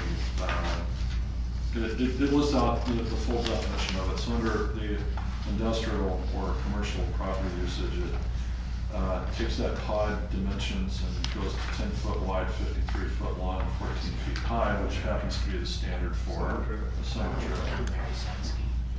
So, you know, it does allow for that. I mean, there's some businesses that already have permanent storage and semi-trailers. And I think I asked the question last time, and I don't remember the answer to it, is that properties that have historic pods on it now that have been there for the better part of decades, how would handle that? Yeah, there was a gentleman in here who, remember, I forget who it was, someone who had some trailers and they said they had been there for 20, 25 years, remember? And we were looking to, yeah. I mean, there's plenty of those over in the industrial park. Corrections. If it's a licensed trailer and you can move it with a truck, then I would consider it. These are sunk. This is something that's sunk into the ground, then they're using it in lieu of an accessory building. Yeah. Still has the axle So- under it and everything. Yeah. Some of it you can see, it's got old cars and stuff in the back end of it.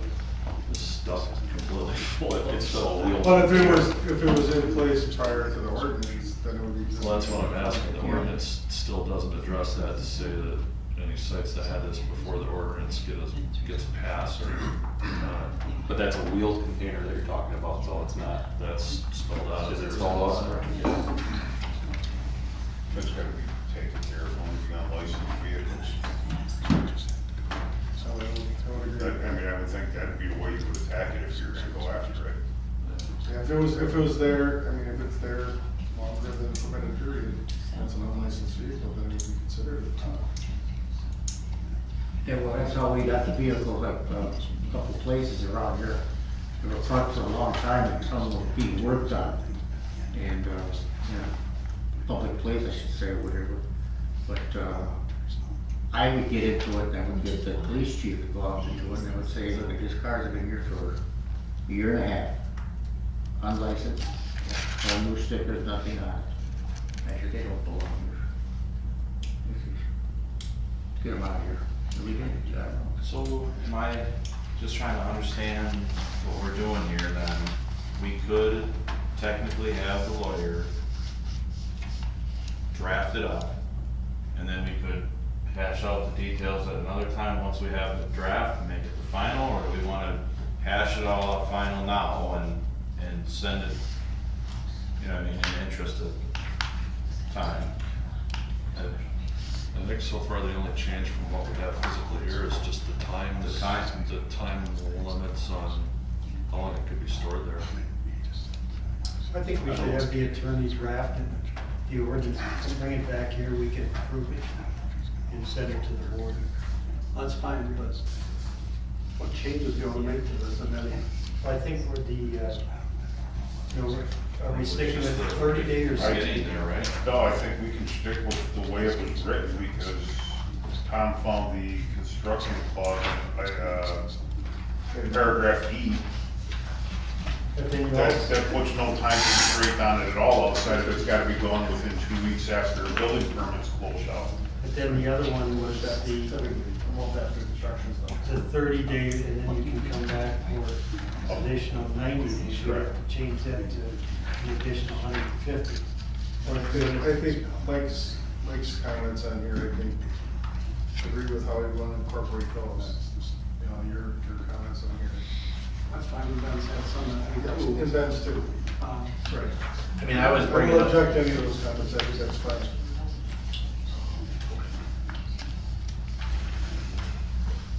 now that that's clearly understood. Right. So what is it, 30 days initial then, and 150 days? Yeah, C3 Yeah. is 30. Up to an additional. The, I was gonna make a motion, and then you can vote on it, and then we know exactly what the answer is. All right, I'll make a motion, we, leave item C3 as is at 30 days.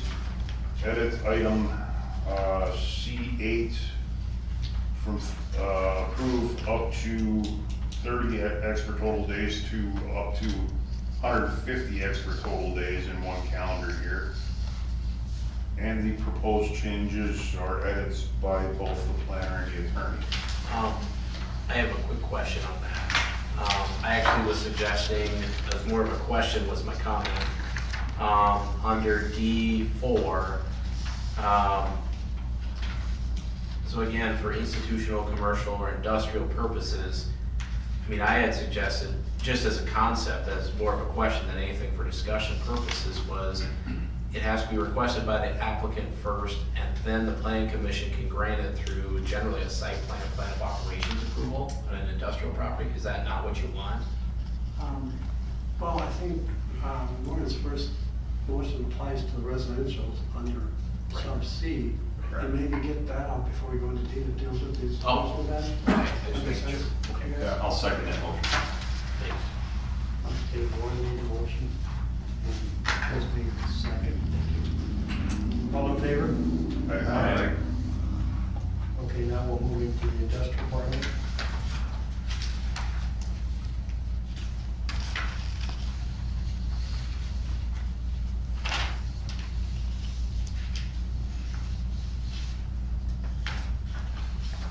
So Ben, are you asking for language to ask for permission to extend using the plan, site plan operations? I'm raising that question. Is that what the commission would want to see, or are you comfortable basically, as it says, where it's just generally understood that it's gonna be there for 30 days, but no more than 30 I don't know, just 30 days it looks like. 30 consecutive or no more than 30 cumulative days for any calendar year. Yeah, I thought that was odd, but maybe I misunderstood the language. It's if they bring something in for 2 weeks, leave 2 more weeks. Gotcha. Type of thing. Okay. So we have history, maybe somebody knows where this draft came from. It precedes Ben. And, I think it came from Mary. Mary took some model languages from other Okay, municipalities. so that's where it came from, Mary. I feel like- It was a model ordinance, so it definitely was not a final draft till it was provided to us. It was Like your addition promote there, thought. Ben, item D, that anything other than a 30-day position has to come in front of planning So and be part of the site plan operations. would that then, under D9, the exceptions, number 1, would that then change that language because it specifies the 90 extra days? And that was kind of my question too. I mean, I was thinking initially, well, if the planning commission wanted to grant, if the applicant says, well, I need it for 180 days, carte blanche, could you do that? Or do you want to stick with the 90 days? That was kind of my question too. You know? Can we change 9.1 to 30 days so that it has time to go in front of planning? So the planner or the inspector can grant a 30-day extension so it can get into planning for an approval for a longer period of time. Yes, I understand what you're saying. Basically, grant an extension while we're going back and looking at the request of the applicant through a Right, specified correct. timeframe. So the planner and building inspector can approve an extra 30 days.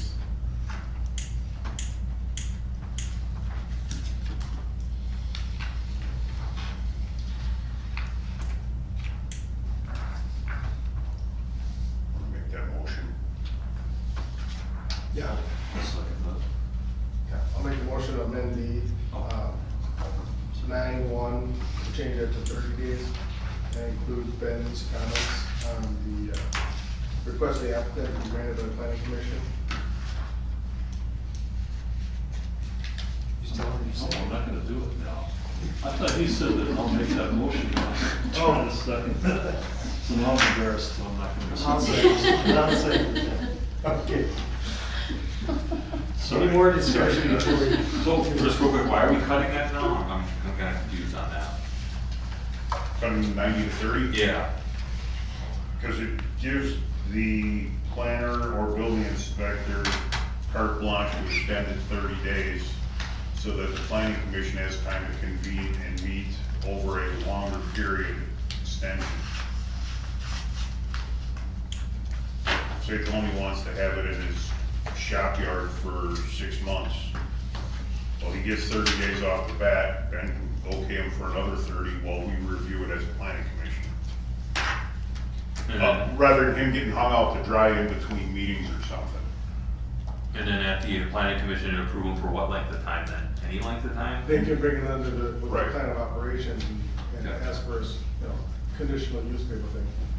Section 1 appears at the bottom of the page, and section 2 on the top of the second page then explains the extent to which the planning commission has discretion, which is very wide.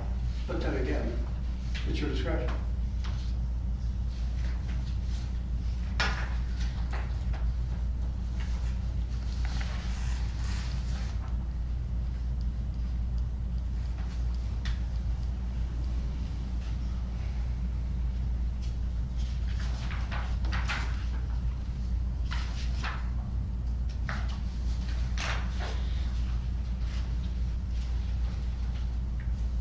I don't think that's in conflict, is it?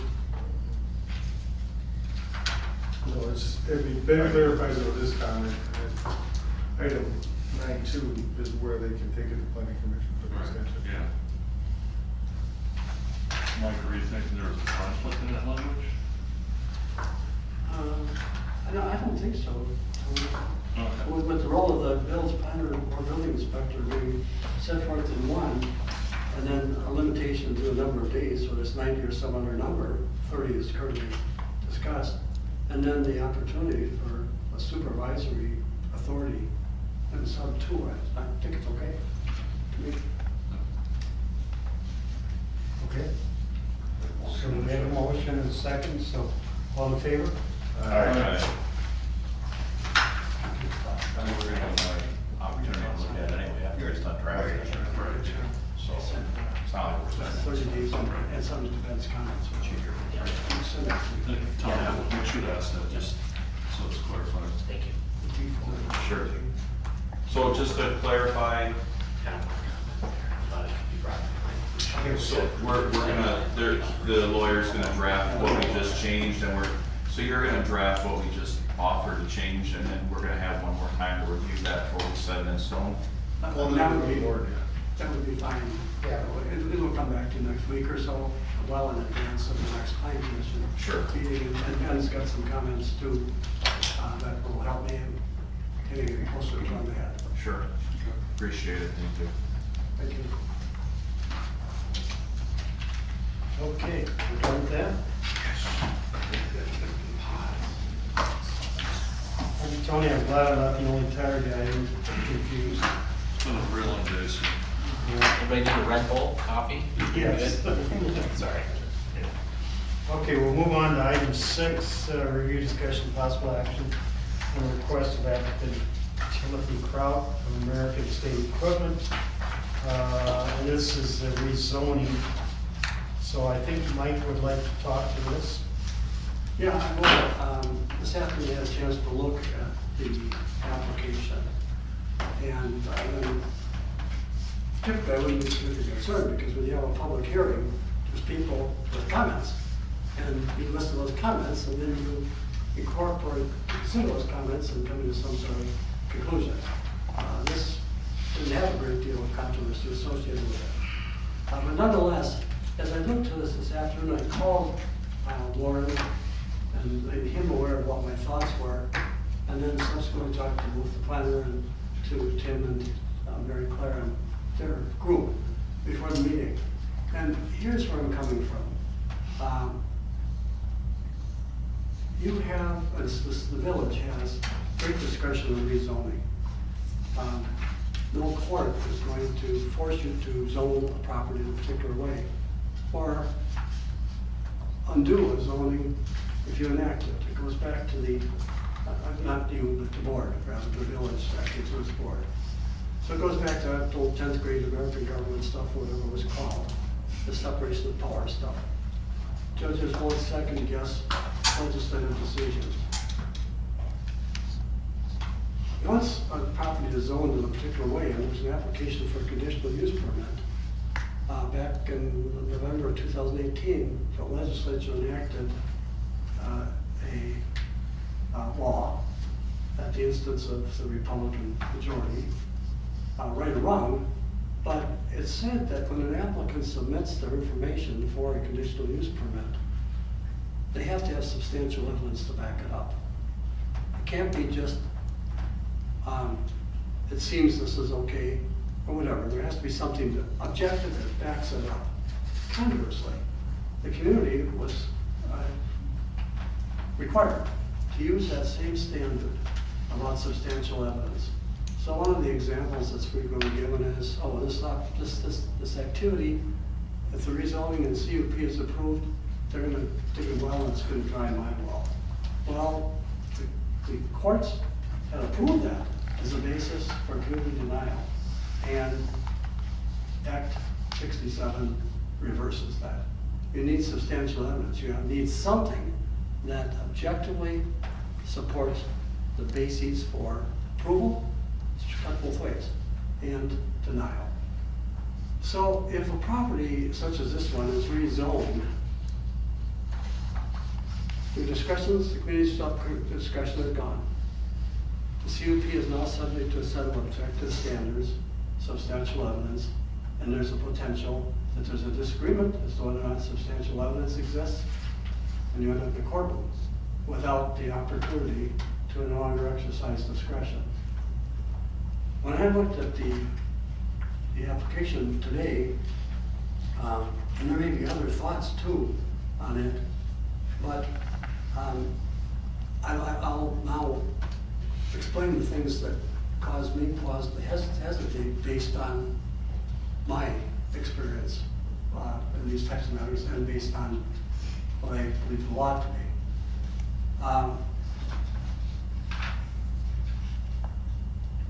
I think that each of you has your own thought as to how you want that intersection of Highway 164 ES and I-43 to develop. And you have to consider what you want to see up there and to determine whether there's an appropriate fit for particular uses. I think I'd always thought that the village would want to have I-43 and 164 look like Moreland Road and I-43, or like Highway 83 and I-43. And that would be, as I view those uses, that would be, what do you see around each of those intersections? I think you see high-value retail, shopping centers, theaters, IHOPs, a medical clinic on the northwest corner of Boyd, I-43 and Moreland. So I think the first thing would be to just make sure you educate yourselves as to whatever use it is. And does it seem appropriate? Does it fit into your individual and collective visions for that corner? As I look through things, I have the highest respect for Tim Kraut, his mom, and I also have the high respect for a lady named Mary Claire Sarah, who's next to him, who was the mayor when I was city attorney in Berlin. Top shelf people, no doubt about it. But that doesn't really control the decision that has to be made here, irrespective of who it is. I think it's a question of what it is and the overall benefit or other impacts to the village. So things like, I think that things that are in the CUP should be tied down to in much greater detail than what they are right now. And then I would not want a zoning change until we better understand the details of what the operation is going to be. And there's nothing nefarious here, nothing bad here. It's just a matter of tying down the CUP terms in better detail before we give up the discretion by recommending a rezoning to the board. And I would make the same presentation to the board, recommending against rezoning until the details of the CUP are better tied down. And the things that sort of caught my eye in this, and I don't know if Tim's got a pen, so he's writing, maybe others could make notations too. Traffic, that came up as a subject tonight. should there be a traffic study that based on the applicant's use and known factors at their current sites, what impact is this going to have?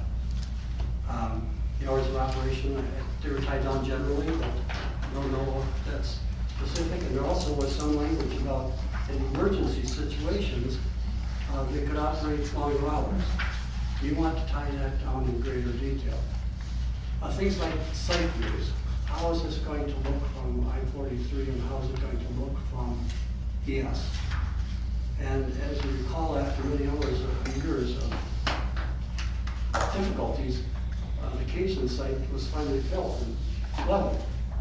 So what's your vision for that area collectively, and how does this fit with what you think you might want to see on that site that we went through all sorts of problems to have it brought to a usable elevation?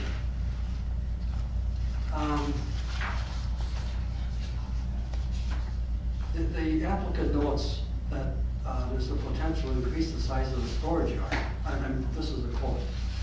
Potential to increase the size of the storage yard on page 5.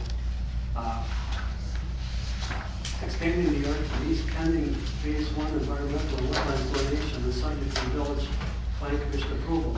So, I mean, if this was a subdivision and it planned on going into an additional area, oftentimes a government body will require, show us how this fits into that additional area.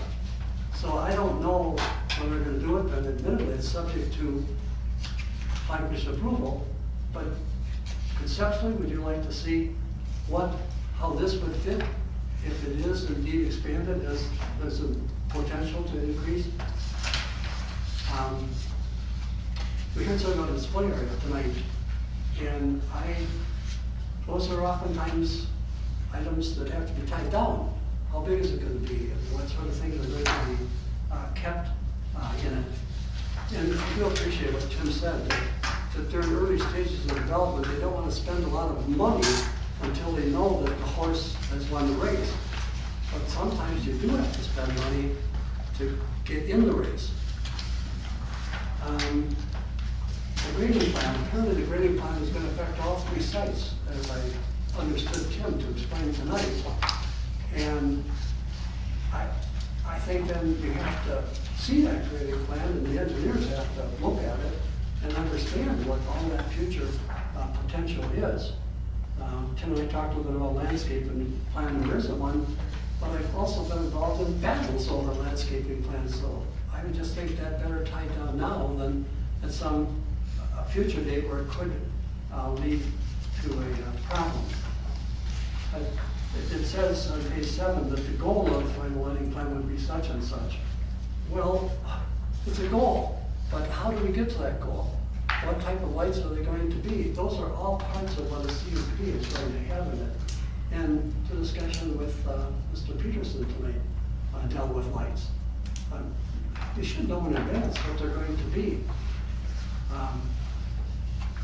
If there's a talk about a sign, I didn't understand on page 8.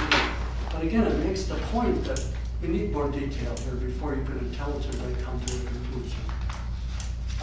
And it talks about a projecting sign, it has a description of it, but it's very general.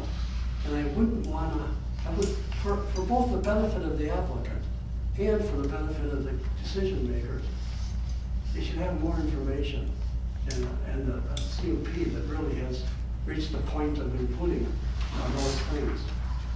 The question came up by one of the commissioners here about and these are more things that are coming to mind based on what Tim had said. The question came up about parking and having an additional driveway that would be enhanced that traffic flow within the site. That'd be great, but it should be tied down now rather than at a future date. If 2 driveways are better and they can't get approval for 2 driveways, does that impact the decision on the merits of the application? And that ties into traffic and potential for better understanding the technical characteristics of the traffic that's going to come in and out of the site.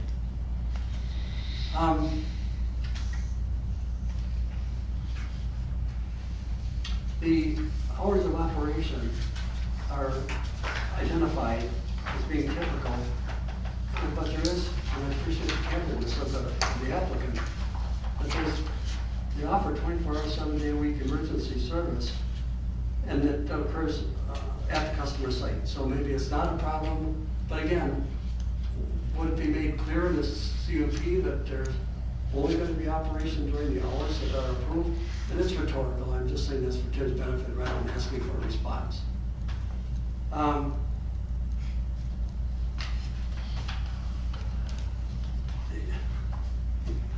Tim's folks prepared this, are competent people, and they say traffic input, this is at the bottom of page 9.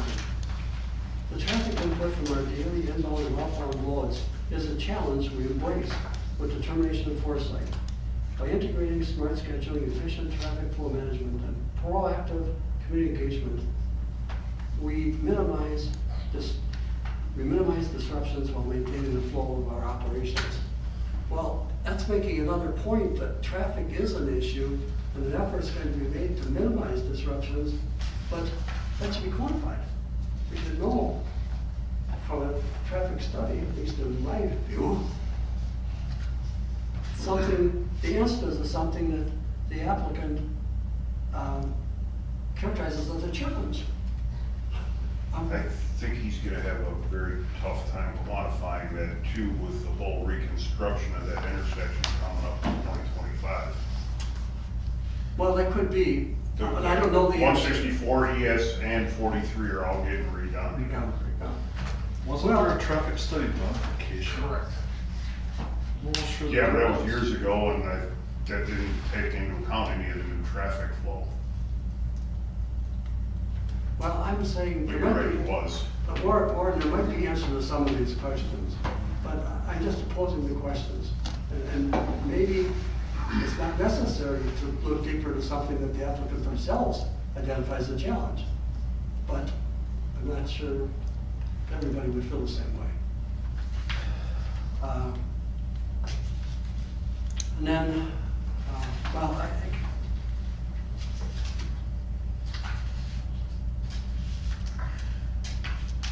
Can I just ask a general question? Kind of going back to the concept of the conditional use grant itself. We're certainly in the early stages, and I understand and appreciate the fact that there's a lot of detail that still needs to be hashed out, some of which would go into the development plan, the construction plan, and things of that nature to supplement back to it.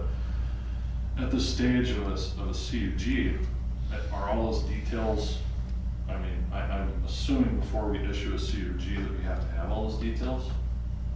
well, yes, Still you laid out? have to, but the context that we're in now at this point on it, it's a good question, is if the village board rezones the property, you've lost a lot of your discretion in arriving at terms that the village leaders feel is significant or should be required in the CUP.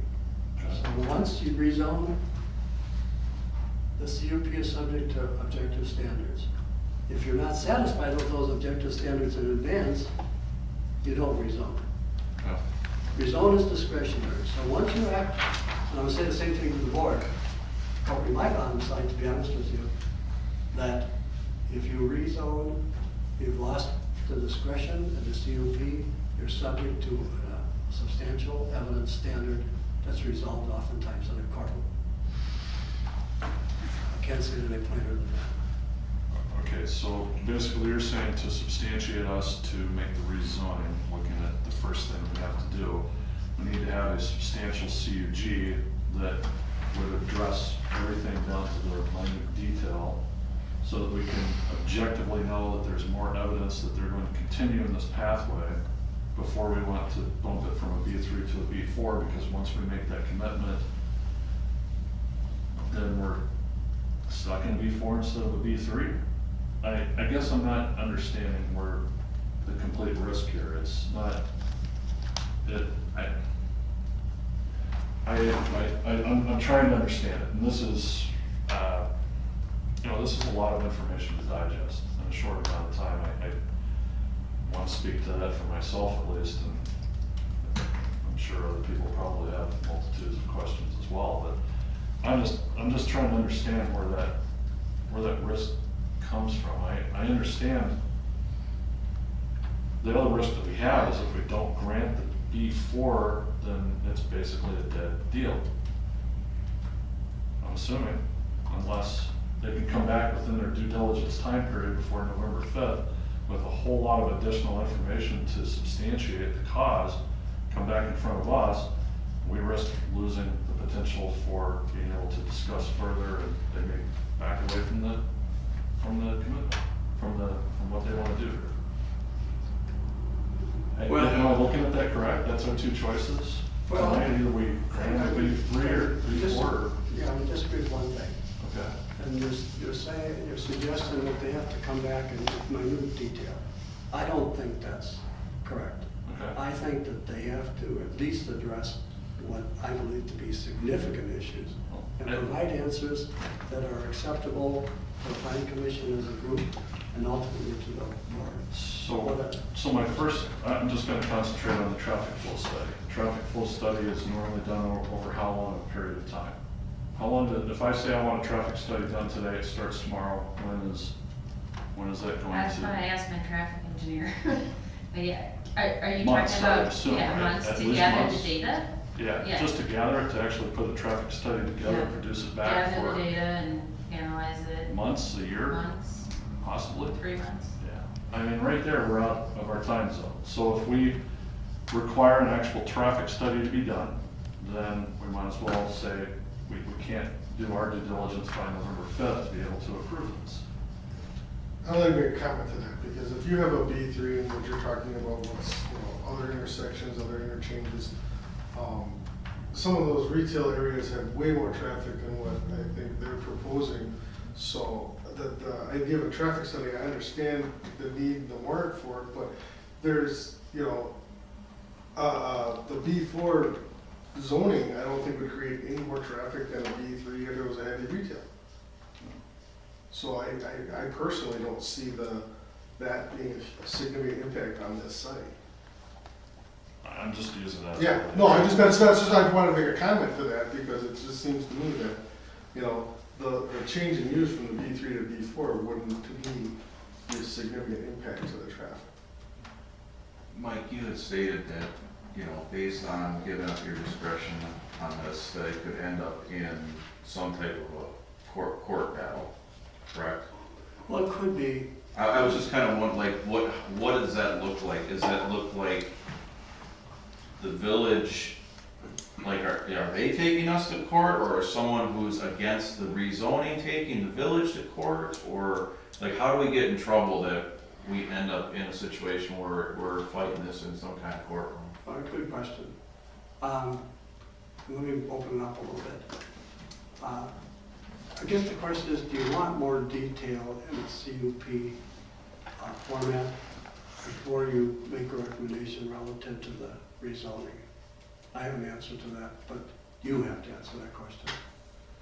As to if it is zone B4 and the applicant applies for conditional use permit, it's not subject to a standard that is in the statutes.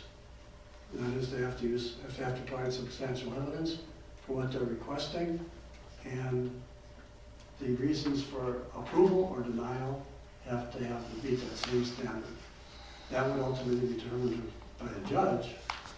If you know what the CUP is going to say in advance, before you rezone, you get it to where you're happy with the CUP, which avoids problems later on because you've already arrived at the CUP terms. Sure. Could the applicant end up in court with the community? Yes. Could an objecting neighbor end up in court with the community? Answer is yes. And I actually have a follow-up question to that one too, for you, and this is for the benefit of everybody. So based on what they've submitted, have you compared the conditional use permit guidelines, Mike, in the zoning code section to their application? No, I don't have a copy of the conditional use grant. Maybe you folks have it. Do you all have it? Are you familiar with the grant? the document that would have these details in it? You mean the one that they've produced and Yes. submitted to the village? No, Yeah. it's the one that I created that was based on there, which is coming up later in my question for Mike was, in the zoning code, we have a conditional use section that lays out these conditions shall be met for granting of a conditional use. And that's in response to Act 67, correct? No, that's in response to our zoning code. Act 67 sets the substantial evidence standard. So what would be before you is a conditional use grant, which is a recorded document, but it should have the details in it, just like we had with Asia, except that one was like a 15-page. Now, Ben, is there such a document? Yes, I created that, and I think you should have been copied. I mean, I know this isn't the time to ask you this, but I think you were copied in on this with the plan commission packet. No, if it came through Okay. yesterday with the plan commission, On Monday. whatever day, Okay. I would have a chance to see it. All right. Comment, Tim? Well, I mean, first of all, as Mike mentioned, excuse me, this is all, I mean, the first we're hearing of some of these concerns over these conditions. We were going off of staff's recommendations that this could be approved based on meeting the conditions outlined in the CG. So that was, as far as some of these things, just to Mike's point on, 24/7 service, the reason I even put that in the packet is because if somebody went on our website, looked at it and saw we offer 24/7 service, I wanted to address the fact that that's not on site, that that's at remote, at customer locations. So that's, to Mike's concerns about that, that's the reason that was even brought up in the packet. Some of these other issues, lighting, I understand. I'm a little confused because I heard Mike say, we don't need to get into minute details, but then I also heard him say when he talked about lighting, we should know what fixtures we're using. It's too early for us to identify that. We can assure you that we will meet the standards. We can assure you that whatever requirements or conditions are placed on us by staff recommendations we'll meet. If we don't, then we wouldn't be granted the conditional use. As a layman, I have a question too, because I maybe don't understand the order of everything on this. But if a conditional use permit isn't granted, if the land isn't rezoned, then the sale doesn't go through. My understanding is the CSM doesn't get recorded until the very end, when the sale goes through, or when we make that decision to move forward with the closing. So if there's no CSM, then is there no rezoning? I mean, because there is no lot to rezone at that point, is there? Technically, no. You can rezone land that does not That doesn't- match property boundaries. So as long as it follows that Technically, legal description. You ideally want to follow property boundaries, but you Yeah. technically don't have to. Okay. And interestingly, Tim, the shooter shop in West Dallas was in 2 different zoning districts. Residential part was in residential, and the gun part was in commercial. So not if you properly follow property, you can also still property structure. So just as a for instance, under the conditional use grant that's been provided by Ben for us to peruse, under section 9, conditions on the site, subpart B, talking about lighting, it says exterior lighting shall be per Village of Big Bend code standards and provided to the village planner for review and approval. So I guess my question back to you, Mike, is that sufficient for what you're looking for? I believe the current ordinance is the light trespass ordinance where you can't have cutoff fixtures, you're not allowed to light trespass and direct light over a neighbor's property line. So that detail of that, what we're talking about with the other property, is addressed in the ordinance. Yeah. So, I mean, that statement there kind of covers it to me, for that kind of an issue. Because that is, Yeah, has to be per the ordinance. And the lighting issue that came up before with the other property was because of what was talked about but never written down inside of the development plan. It was whenever that portion of it was getting hashed out, the conversations had, but it was never officially put into the actual, construction plan of the property. So it was beyond this stage of that's whenever we got down to the minutia detail. But I'm wanting to make sure, just as an example, the CUG that we're looking at tonight does address that all exterior lighting has to meet the village standards that are published. But are you looking for something up and beyond that that we should consider before approving both the rezoning and the CUG? Well, number one, I haven't seen a copy of that. Okay.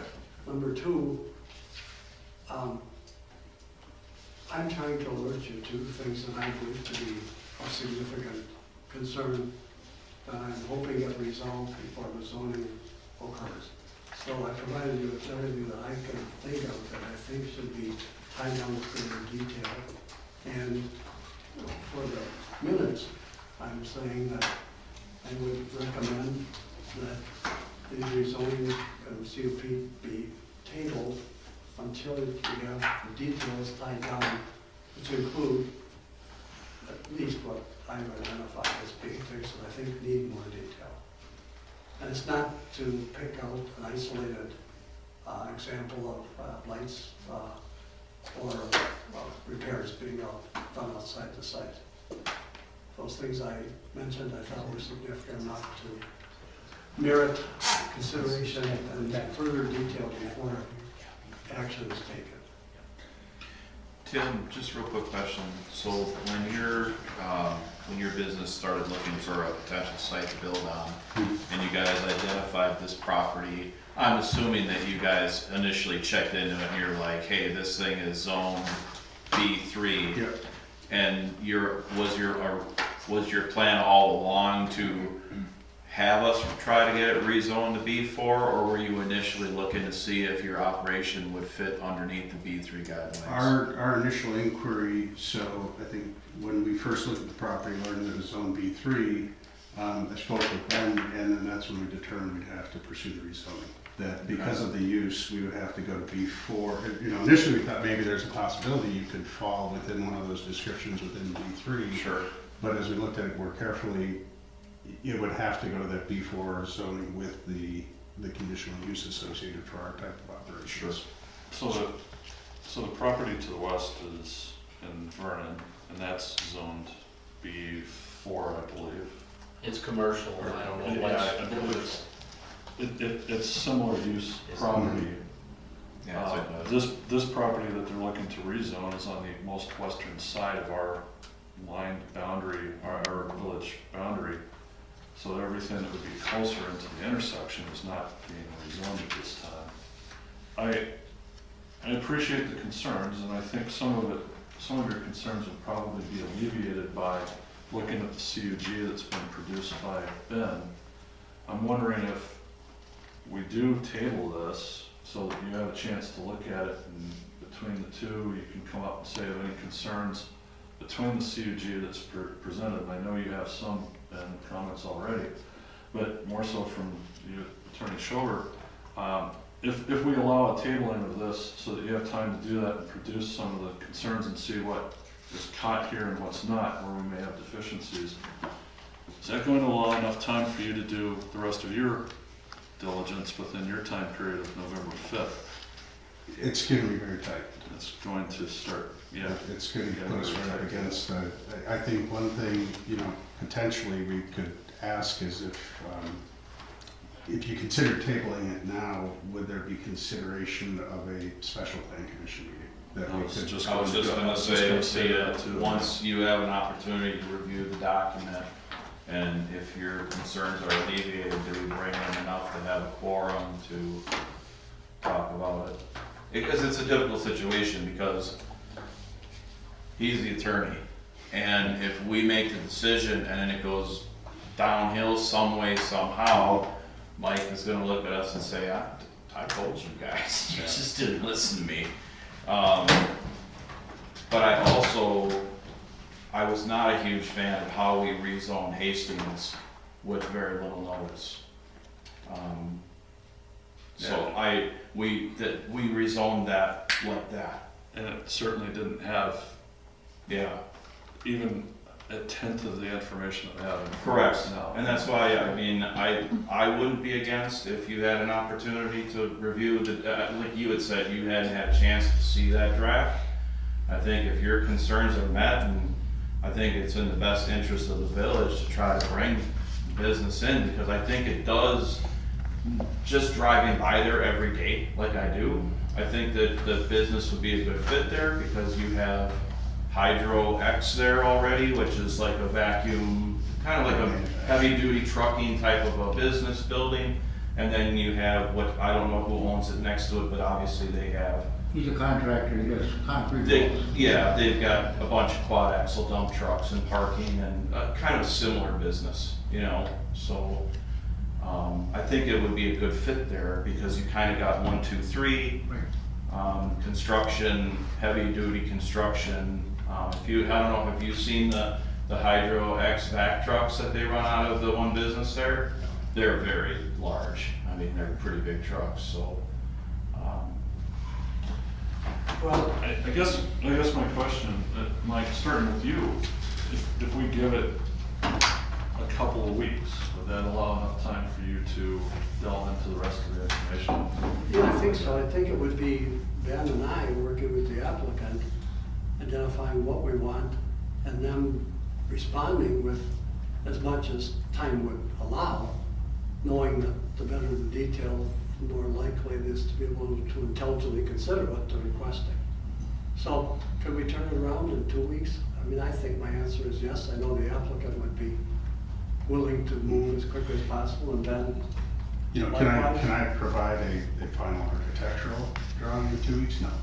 Can I give you a concept and say this is what it's gonna be, the signage is gonna conform to the village standards on the exterior of the building? Yes. And that's primarily what I'm seeing inside of the CUG as it's currently written is conformity to things, but not asking for those specificities. But with the attorney's concerns, I just want to make sure that we're all on the same page. Looking at what's in the CUG that Ben has produced, I think that it's fairly adequate to address most of those concerns, but I want to make sure that your concerns are validated. Well, I appreciate that. I think all I can do is give you my thoughts and let you make the final determination. And I would appreciate the opportunity to participate with the applicant and to tie some of these things down. Many of them are not my issue. I just see them as issues, and the way in which the detail is going to be provided will be coming from the applicant and be more within Ben's purview than mine. But I see these as issues that I think have become problematic in other situations I've become involved in, and I would like to see it resolved before we create a situation where there'd be a third-party decision maker sitting with Black Rope and Waukesha. So, given that, and looking at it from a positive standpoint, that there's a pathway forward, 2 weeks as a temporary delay, is that going to be? Yeah, I think okay? if we can look at a special meeting in there, if Mike can turn around and, you know, we can get together and he can provide the detail on these 11 or 12 items and what it, you know, what it is specifically he's looking for in that wasn't addressed in the submission or in the CUG, I think we can turn the information around as quickly as possible. Again, all based on the level of detail that he's gonna have, that you're gonna be asking for. Am I gonna be able to assure you that we're gonna have, you know, as we mentioned in the plan, lighting, for instance, we'd like to have security lighting in the yard, and I think as you mentioned earlier, you want that for safety reasons as well. Is it gonna be done in a way that's gonna prevent light pollution off of the site? Yes, it's gonna conform to the standards, but can I tell you, you know, depending on what you wanna see in this, what type of fixtures are going to be? Probably not in 2 weeks. I think the current building codes address that part of it. The illumination levels and cutoff requirements, I don't think that's gonna be something you have to put in great detail on a CUG type of thing. I think some of the outdoor storage type of things that you brought up might be the stuff that we may just want to nail down. Go ahead, Warren. Not to put 10 pounds in a 5-pound sack, but 2 weeks from tonight is a village board meeting. Well, that's. We could actually shortchange the process That's- and not lose any time for you. Yeah, that's the point I was gonna make up, is can we do this even with, If the planning commission can get a quorum together at a board meeting, but I like the idea of Mike reviewing this, working with everybody so that we're all comfortable with everything. and like with John Geezer. Yeah, yeah. I'd love to say I did that on purpose, knowing that the board meeting was in 2 Yeah. weeks. I'd be lying through my teeth. Yes. But it's the 7th. Do we need to bring it back to planning if all these things are met? Or can we just approve it to go up to the board and let them make the decision if all these things are? I think planning needs to review it before the board. Yes, I agree. You guys should know the exact wording in that document. Right. And it probably will change somewhat from what you have, but I think it's your responsibility to know that detail before you recommend it. I would think it would be wise to meet at like 4:30 or 5 that day. Because you got finance before the board meeting too. We probably won't because Mike and Larry won't be here. Oh, So, you know, we can, well, we should still meet early, just so we don't go too long. yeah, we could meet at 5, 5:30. 5:30 gives us plenty of time for a 7 o'clock board meeting. That's the September 7th. September 7th. Before I make a motion to do that, is there any, do we want to discuss number C? I mean, I guess we first of all should table we'll go through it official, so make a motion to table new business part A for the rezoning from B3 to B4 until a special meeting of the planning commission on September 7th. Okay, all in favor? Aye. And then for everybody, what's the time, the hour of the day, Jeff? September 7th? 5 o'clock. 5? 4:30 or 5? Do we need that much time? Let's go 5. 5 o'clock. I don't wanna cut it short. Okay. I don't wanna run long and into your board meeting. So I'll make a motion to table new business part B for the conditional use grant request until a special planning commission meeting on September 7th at 5 p.m. Second. All in favor? Aye. I'll say one thing too, I think the more intelligent effort you put into this, the easier it becomes for the board. And I think the more likely that they're going to adopt the recommendations. Okay. Okay, now we go into B. We're just on the C. C. See, we did A and B together. No, we do separate. Individual. Yeah. So, are we on B then? C. C as in cat. So did we table A and B? Yes, sir. Yes. The first one, it's in kind of order. The first one was the rezoning, the second one was with CUG, and the third one is for the CSM. Was that in the motion, A and B? It's two Yes. separate motions. Two separate motions. Okay. To table. Just want to be clear. Thank you, Tony. Review, discuss possible action requesting of applicant Timothy Kraut of American State Equipment.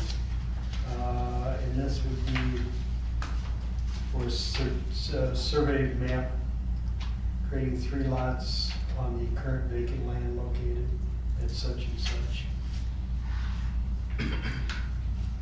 Where are we at on this? Well, this is a certified survey map, and it's the creation of 3 lots.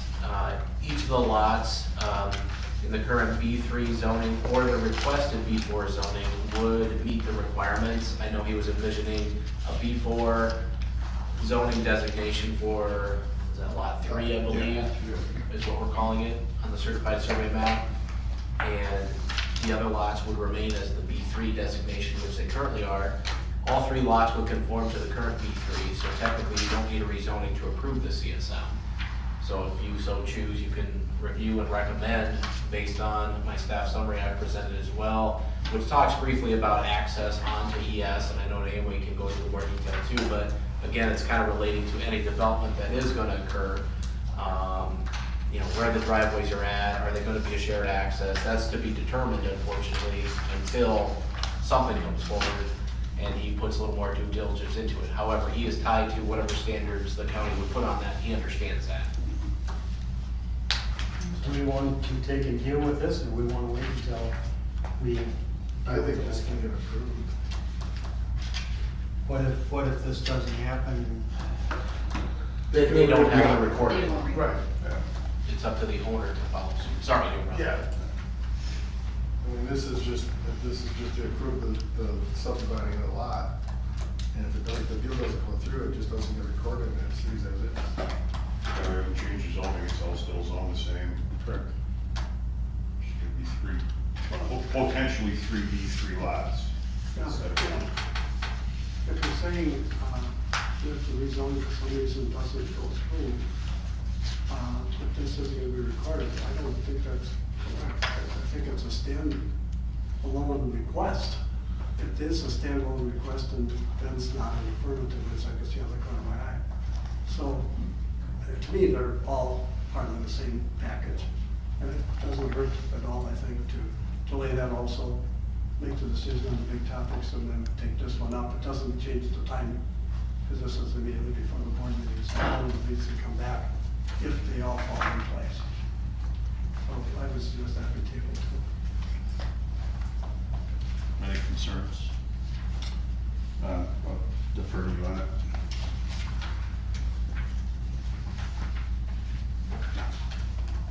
Make a motion to table, new business part C for the certified survey map creating 3 separate lots on the current vacant lot of concern until such time as we discuss at the special planning meeting on September 7th at 5 p.m.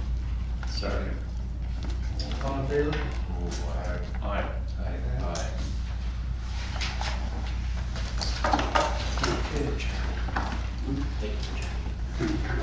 Mike, when do you think you can turn around what you want from us?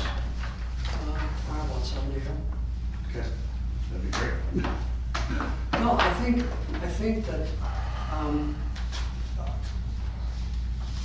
well, I think maybe Ben and I should talk soon, it could be tomorrow. Come up with, he's got any more suggestions based on the discussion that occurred here tonight and the ideas that I had. And then I think get them to you, and I probably would, if I would Ben to do that, if you don't mind undertaking that task. I'm gonna share with you. Depends what kind of coffee you're making tomorrow morning. Just kidding. I'm gonna share with, Andrea, my cell number, and I'll do that with you guys too. I'm not gonna share these people. And hopefully early next week we have something to you guys. You can then kick it around. It's up to you, I think, to provide as much detail as possible on these various topics. And I think that we're going to try to turn this into a draft, into a CUG that would be similar in terms to what you've seen in the format, but might have some additional detail in it. We go back and forth, working and negotiating, I guess, to find answers to those questions in detail. And then it's up to you as to how much detail you want to or are able to provide. And then ultimately, it's up to the planning commission to make a recommendation to the board, and then finally the board as to whether they think there's enough detail and whether they agree with, as far as the staff and the applicant are able to assemble a document. Make sense? Do you want that detail to be additions to what's already been submitted? My answer is going to be yes, but I think you have to wait for us to, Ben and I, to provide you with further outline and information to the extent that's possible. No, but when, should he submit his same document and then with the additions that you've asked for in the same document that you Or do already you want have? a supplement to the existing document? Do you want an addendum to it? I'm not sure of how we, I mean, I'm not asking you to draft CUG. No, as far as the supplemental information, you're gonna want us to provide more detail than what we provided in the supplemental information that was in the packet.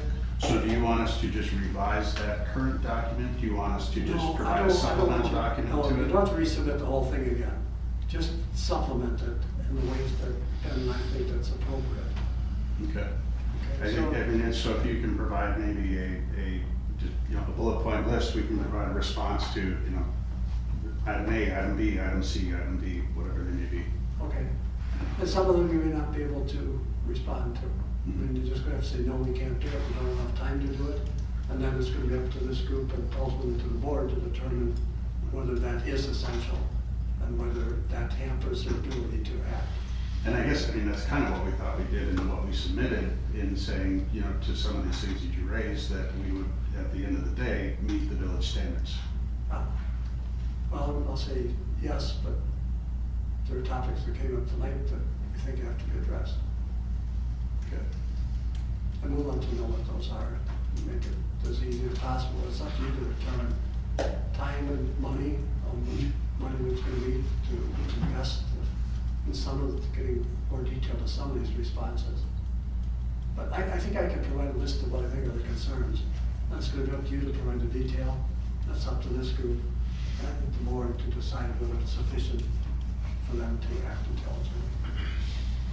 Good. Thank you. All right, thank you. Yeah, thank you for your time.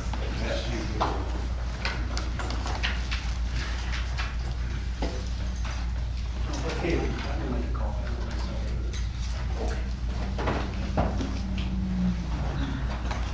Planning report? Work continues on my end to add to the village website that's been revamped. I'm still working a little bit behind the scenes on updated forms, procedures to benefit the public if they have questions on how to proceed with any applications.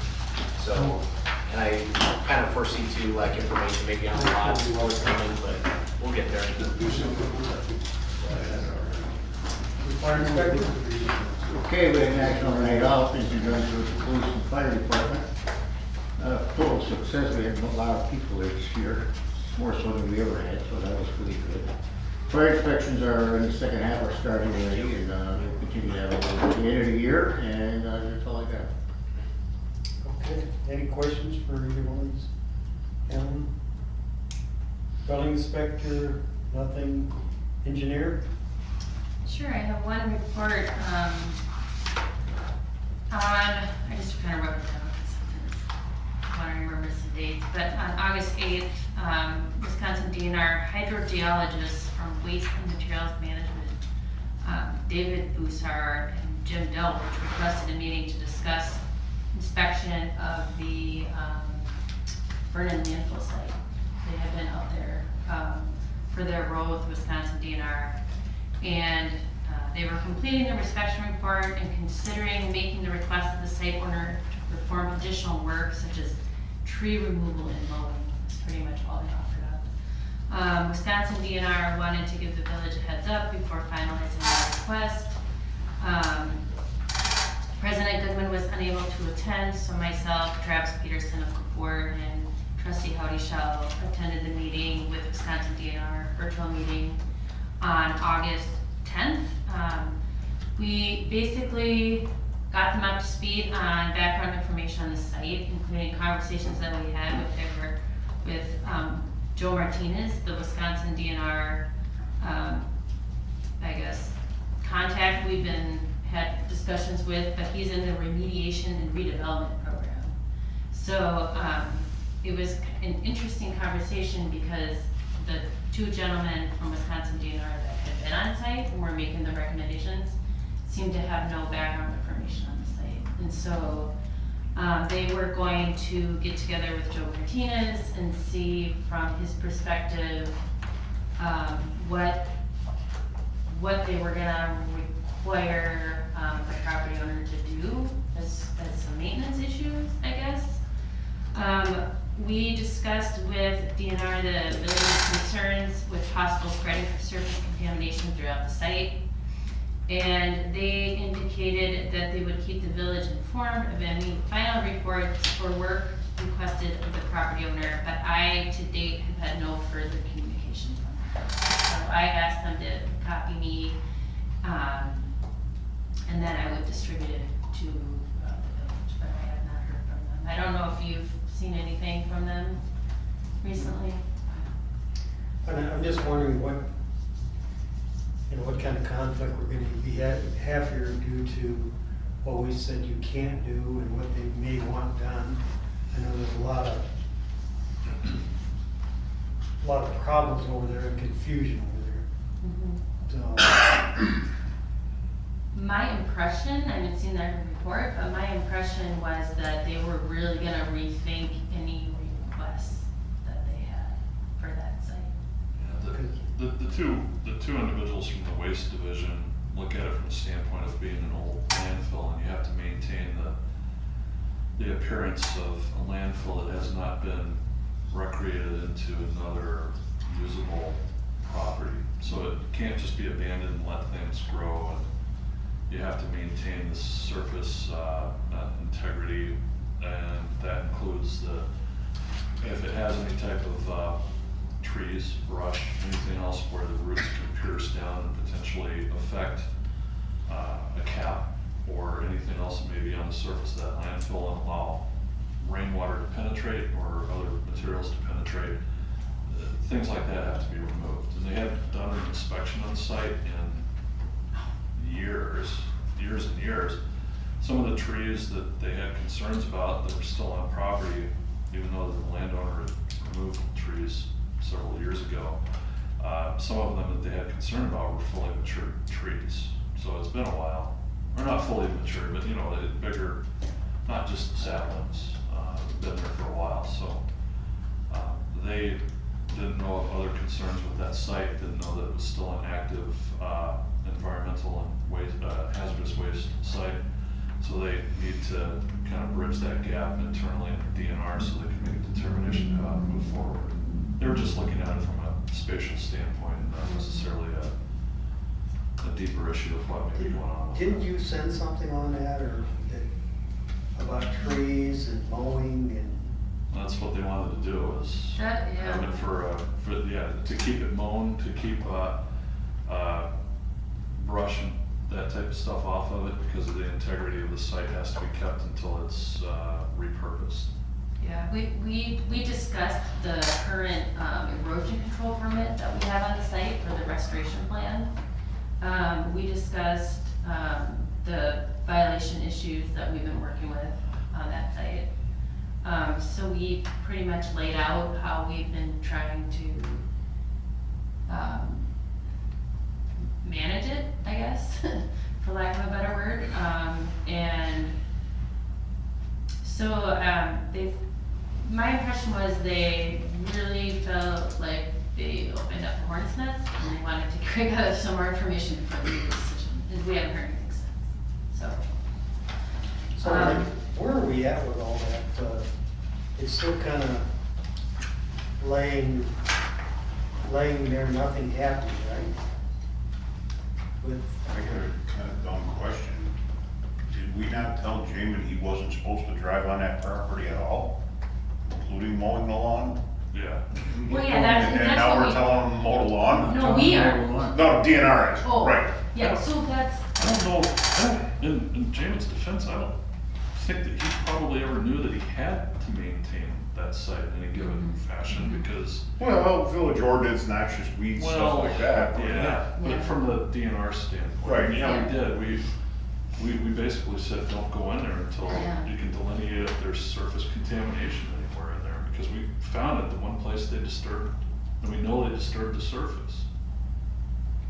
Yeah, so, and he So let we're them kind of know stuck that. in the catch-22 right now. We're stuck. I mean, us and him.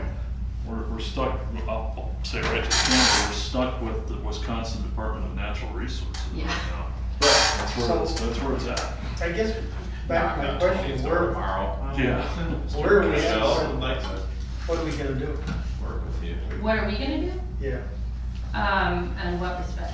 well, as far as the fines, the requirements to bring everything into where it needs to be. I think right now it's just being ignored, right? Well, There's two issues. There's the zoning violation, which Attorney Schober was handling with the fines, and his not getting, the violation that had already occurred before the closed session meeting where we determined fines would be procured. So Attorney Schober was working on that, and I was working on getting the site compliant with erosion control. So I don't know where the fines sit, but I can advise on that. The board authorized a lawsuit, and at that point, it looked like they were starting to comply. So no legal action was commenced. I thought we were gonna seek legal action for the violation that occurred before up to the point of. But if the violations continued, they would be included with the litigation. So we were waiting for them to bring it into compliance. It looked like they were bringing it into compliance. So no lawsuit was filed. It would have been a circuit court lawsuit seeking penalties, which would have cost some money too. So we waited thinking it was going to shake out at some point soon, but then really lost track of where it was at. So how much of that compliance has been met then? Of what we had in there? The last time I was out there, they still had some material stored inside, but they were restoring. They were, they were restoring the area where the materials had been removed. They had put down topsoil and seeded, I think they even blanketed part of that area. I think we did kind of hold off because we thought, and I know that's been one of your concerns and your list of concerns too. But, at some point in time, we said, yeah, they're starting to do stuff, but are they gonna get to where they need to be? Or do we need to move forward with what we voted on to authorize the lawsuit? Well, we voted on it. We voted on it, and then where did the hesitation come from to move forward with what we, as a village board, voted on? I think it came from me, Tony, because it looked like they were starting to comply. And But that was two separate issues. You can't say that whenever somebody pulls you over for speeding, you can't say, well, you can give me a ticket, but contingent on the fact I'm not gonna speed again. I'm not gonna pay it. Or I'm not going to, you can't take me to court, or I'm not gonna take you to court. no, I understand what you're saying, but again, I'll say that it looked like the great deal of non-compliance was being resolved, and that I anticipate that at some point in the near future, we could file a lawsuit to recover the monies in the past and for the continued violations that would have existed from 3 months ago or whatever the action was authorized. I will say that I've been asking the same question at every planning meeting for months to see where this stood, and there was no resolve to it. I feel like, and I'll just say it the way that it feels like, is the fact that we went through a lot of very intense discussion about this last fall, back and forth, and it was voted on. It was said this is the pathway that we're going to move forward, and then there was hesitation on that. And now the hesitation, as I'm hearing, is because, well, he was cleaning things up. He was getting back into, the right place to be. He was moving forward with it, so he just held off on wanting to do anything else. I know that there's people that, I'm a little frustrated by that. I'm a little frustrated with the fact that we voted to move forward in a direction, and then at staff level, it was determined that we just weren't going to follow that direction, I guess. Well, I'll take the responsibility for that because I thought they were coming into compliance. And we talked about it, Mike, I won't leave you hanging out to dry on that, but, yes, we thought that they were starting to comply, and, this is gonna be a process, and it's gonna be a costly process to move forward with that. My question is, where are they at now with that? Have they just? Is that going to influence us going back 9 months and seeing if we're going to enforce what we talked about then? Still, Well, if they've complied with some of that, then we wouldn't have to. it was two separate issues. We were going to address the violations up to that point, and then moving forward, if they still hadn't done anything, was the is how we left it. It was gonna be separate though. Yeah. So I guess my question is, where do we move forward? We just going to, is this the pathway that we're going to start establishing? Because then I don't know that we have any teeth to sink into anybody. We did the same thing with Cation, to where we always threatened that we were going to take over and do what needed to happen with Cation, but we never, for a long, long time, moved forward with it. Well, I guess then. We just kept giving them extensions. We We're kept at the giving them, it's Ultimately, okay, the we're moving in the right indication place. took his surety bond and finished the site off. Yeah, after 2 years of threatening on it and sending out notice of violations. I think I'd say this, Tony, I'll take responsibility for making that decision because I thought things were falling in place and then really didn't keep current on what the continuing problems were. And the board made that decision. So if this body wants it to go forward, my suggestion is, if it's on the agenda, the way that we can make this action. It's not on the agenda tonight. It's in the engineering report, the engineer's report, so that's basically where we are. So where we're at, I'll update you where we're at right now. So where we're at is they submitted that erosion control plan and the restoration plan. We approved it. There were some hiccups in them getting started on it. They have started to restore, but they're not done, they're not complete. There's still they still have some outstanding items on the restoration plan, and the last time I was out there, there was still some storage material. That was though the 27th.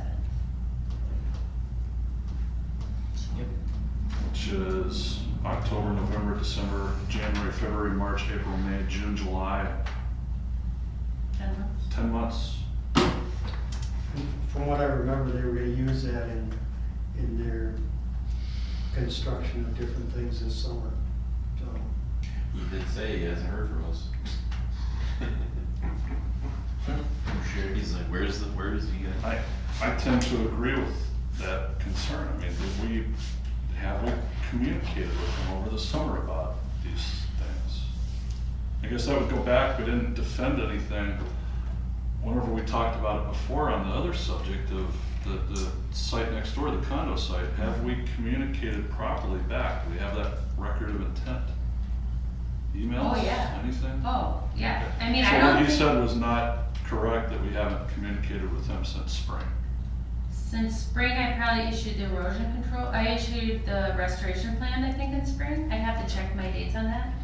But I knew that the whole premise of the restoration plan was getting things to grow, and we had such a dry season. We didn't have any rain. We had no. I totally agree. Yeah. I'm just going back to the So whole, you said about communication. I had been out there and walked the site, I've been out there and looked at the site, looked at any erosion control issues.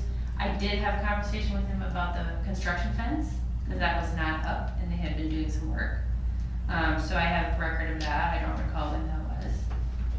But other than like, hey, get your act together, I haven't had any, hey, get your act together, because it was spring and then it was dry. Okay. So I did have the construction fence when I realized that was not up for the restoration plan. I reached out on that. But I don't. So recall. there's been communication. Yeah, there's So been it's- communication. Yeah. But he knows he has to get this done. Yeah, Whether he's communicated or not. But it goes right back to the same thing. All we ever do is just bark and we never bite on anything. Then what? Well, we have. Why would I, as a developer, want to do anything until forced into it? Well. To me, it's just paper. As you It's coming said, back. we've already authorized Mike to do it. All we do is say, Mike, do it. 8 months ago. Well, I don't know whether it was 8 months ago, I'm not sure, but I gotta say this, Tony, I made the decision to delay it, waiting for the final outcome of the activity. And this is under the engineer's report, and I will, I guess, say this.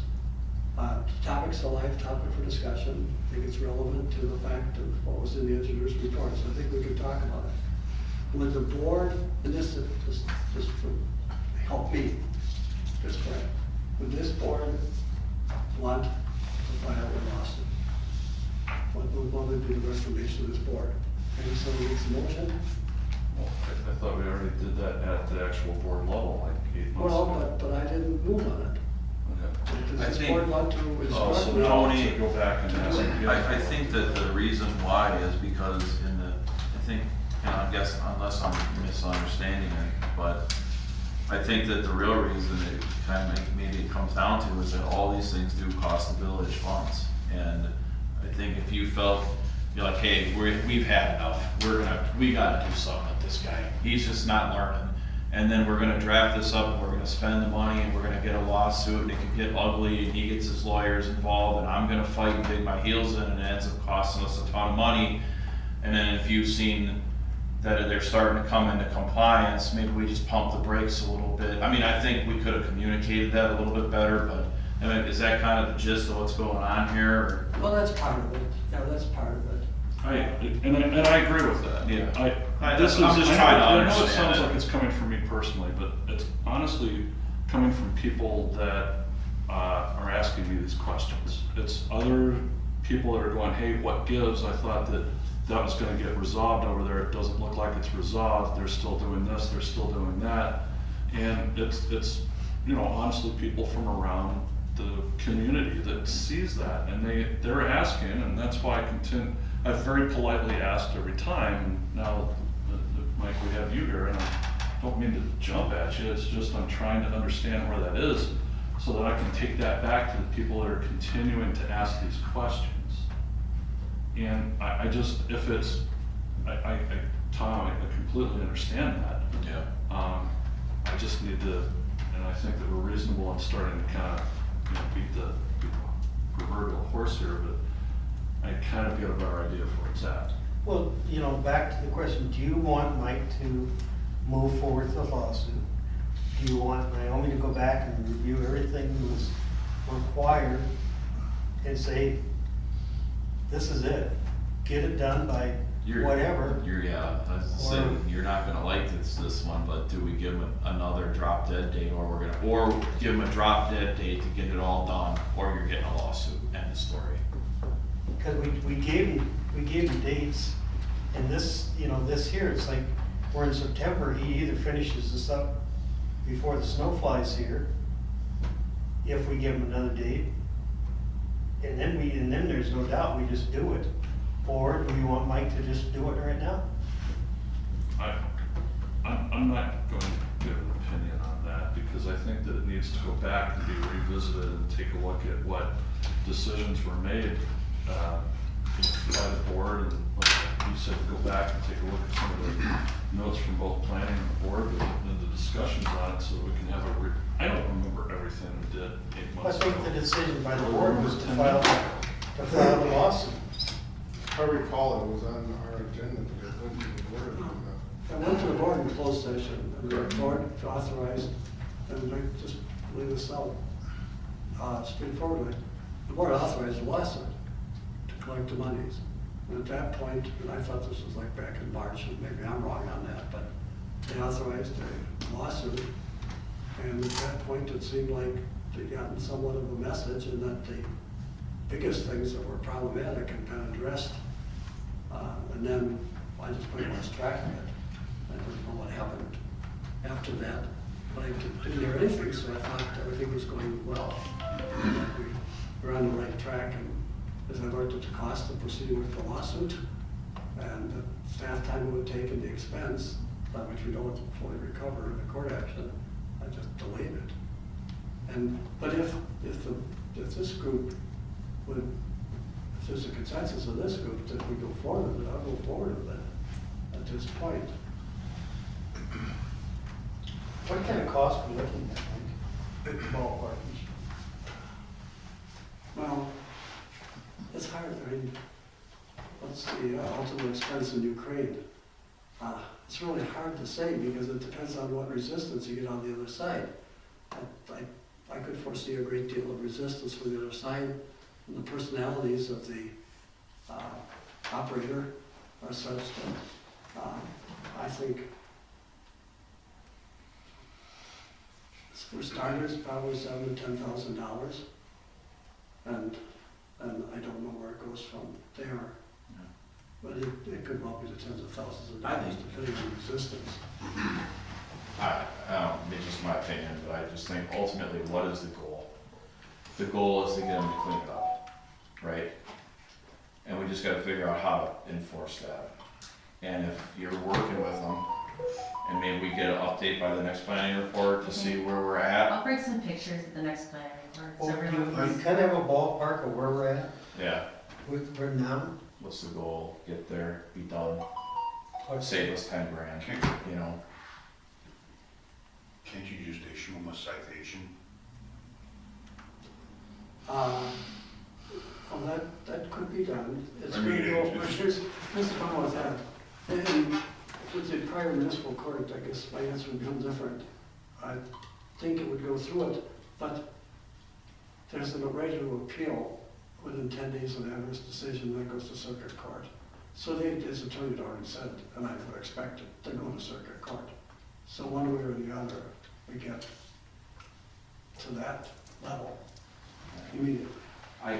The only reason why I can sympathize a little bit with this is because I do work in government, and kind of the way we talk about it is government's like a glacier, it moves an inch a year, you know, and I think, I don't think just in being part of these meetings and having to deal with Jamin and deal with Greg and how some of those meetings were turned out and how, you know, I just feel like let's give the engineer an opportunity to give us an update status report next month. Maybe we can reach out to Jamin, we give him some pictures, we tell him, look, we've been very patient with you, we need you to get this resolved. There was, you know, we had talked about, there's potential for a lawsuit, we'd like to avoid that, let's get this done, and let's see and if he comes back and he tells us to pound sand, then we gotta go to Mike and we gotta say, Mike, we've given him an opportunity to make this right, let's move to the next He won't phase. come back with it that direction, he'll come back and say, well, you guys told me that I can't touch the site, so I can't go in there to do any further work, resolution to it, any restoration or movement of materials. That'll be his comeback. It has been in the past.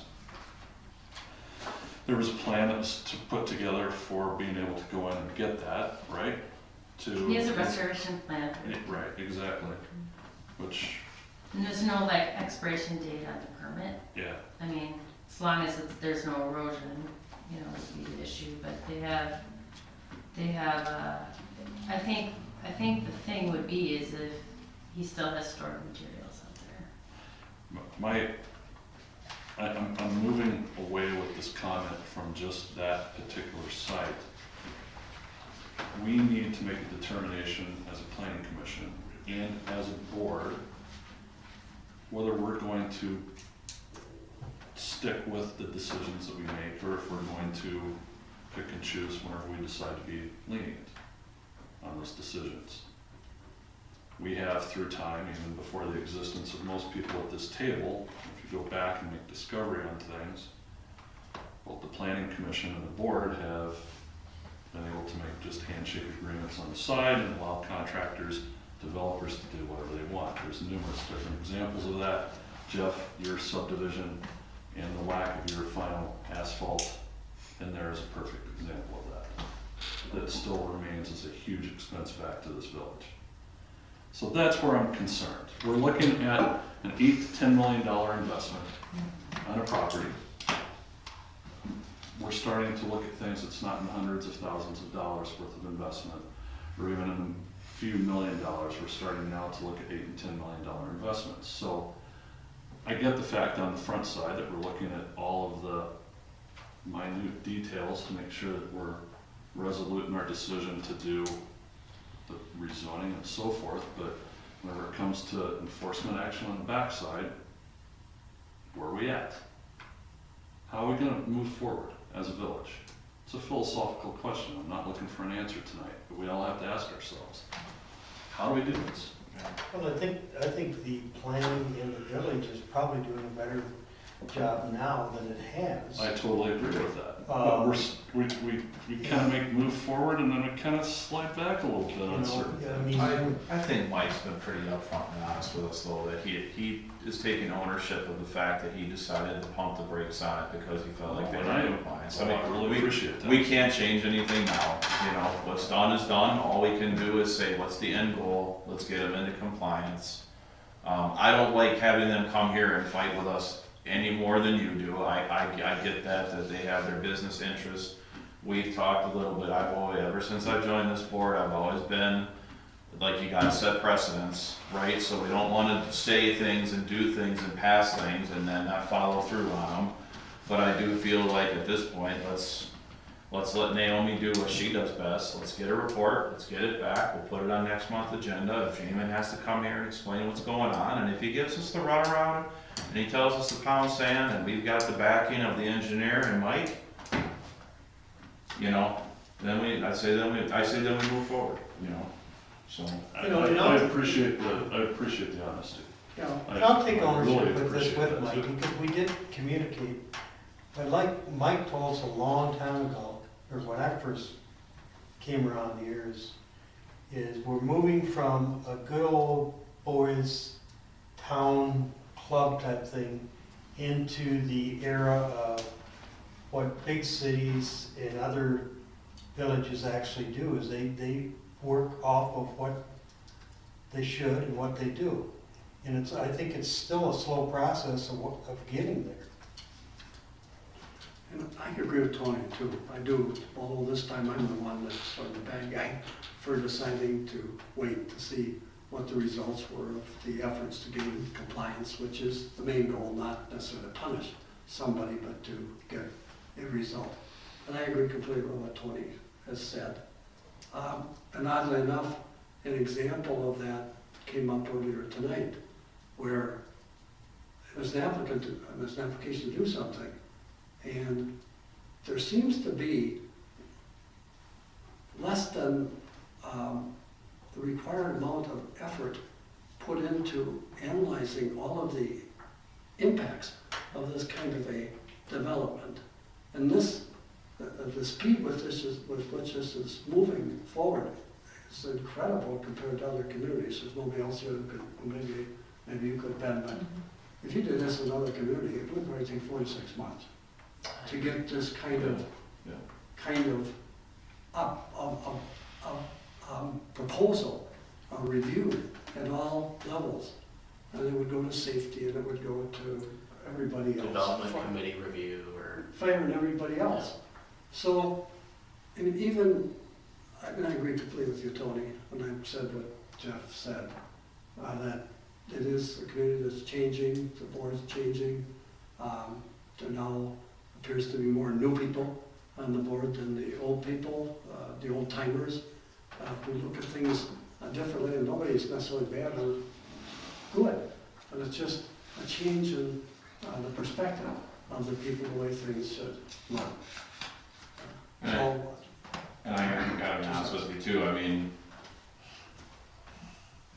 Mike's in business to make money.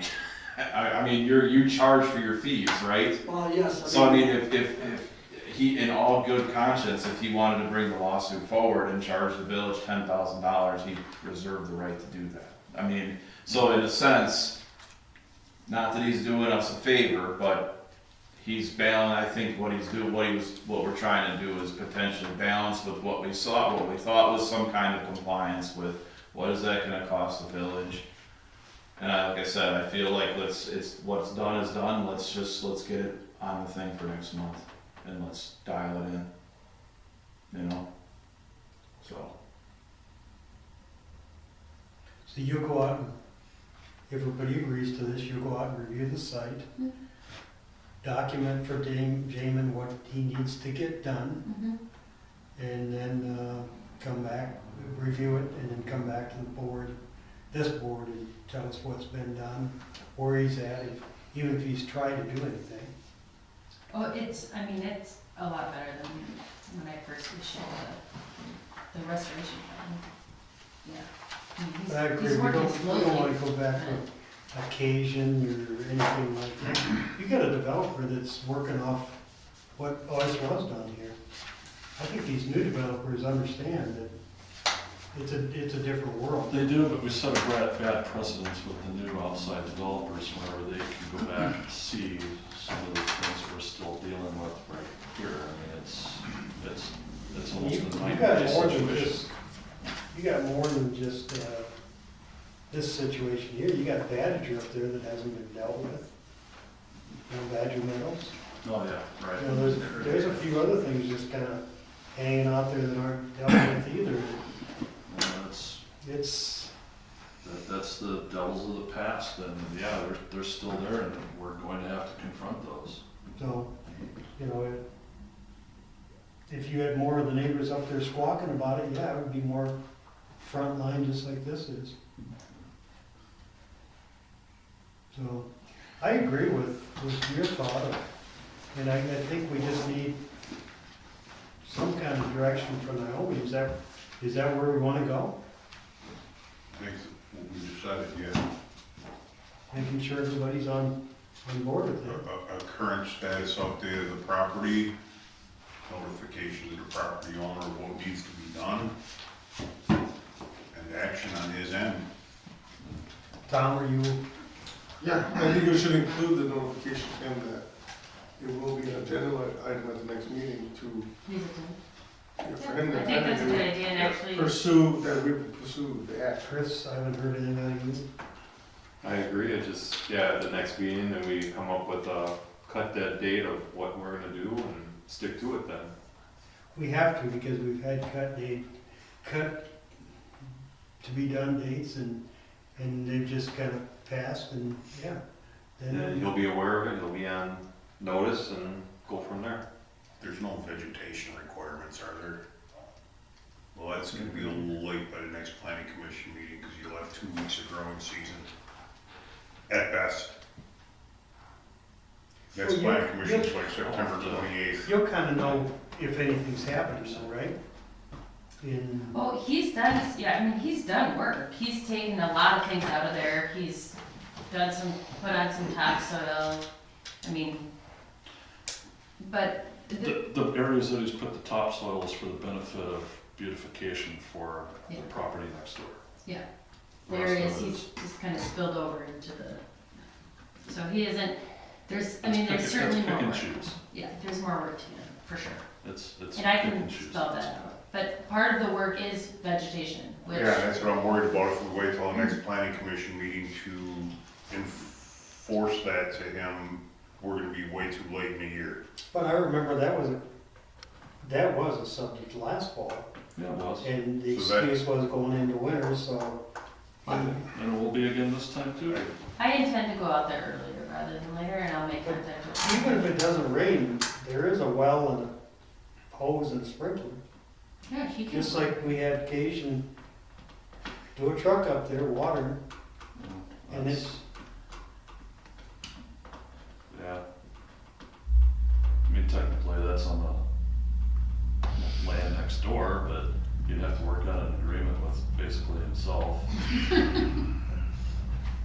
And I guess well, now it would be the, what is it, Lake Park Condo Owners Association.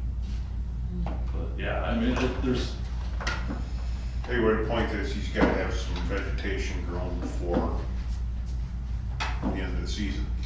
Well, And he okay. needs to be aware of that before the next planning commission meeting, because at that point, 2 weeks isn't gonna give him enough time to grow anything.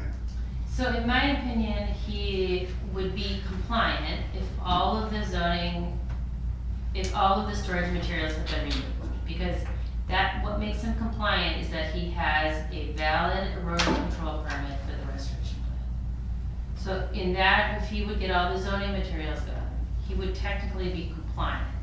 But then he has to finish up his restoration plan and make progress. like Tony said, though, with that stop work thing, is that gonna be his defense, or can he He get doesn't that? have a stop work right now. not for that. There's a plan that was put in place for him to be able to do that work. The stop work was from using basically the rest of the Yeah. Yeah, site. or storage materials. And anything like So, you know, that's a pretty simple thing to do, and I think he even said that he could have that done the next week. I can even just call him early next week before I go out there and be like, hey, I'm coming out, this thing to say, and I'm gonna get an update. You know, then he can work on it while he's getting his other site put together. It's the same material, you know, it's the same kind of work. Okay, so I think we have a plan then. I don't think we have any correspondence. Make a motion to adjourn. Second. All in favor? Aye. Thank you, everybody. Tomorrow, sorry. Wrong, was that? Nope. I'd like to go take it. You and I agree. See you later. Mike, Tony, you really had it down there? Yeah, Holy cow. I got a 5 AM meeting.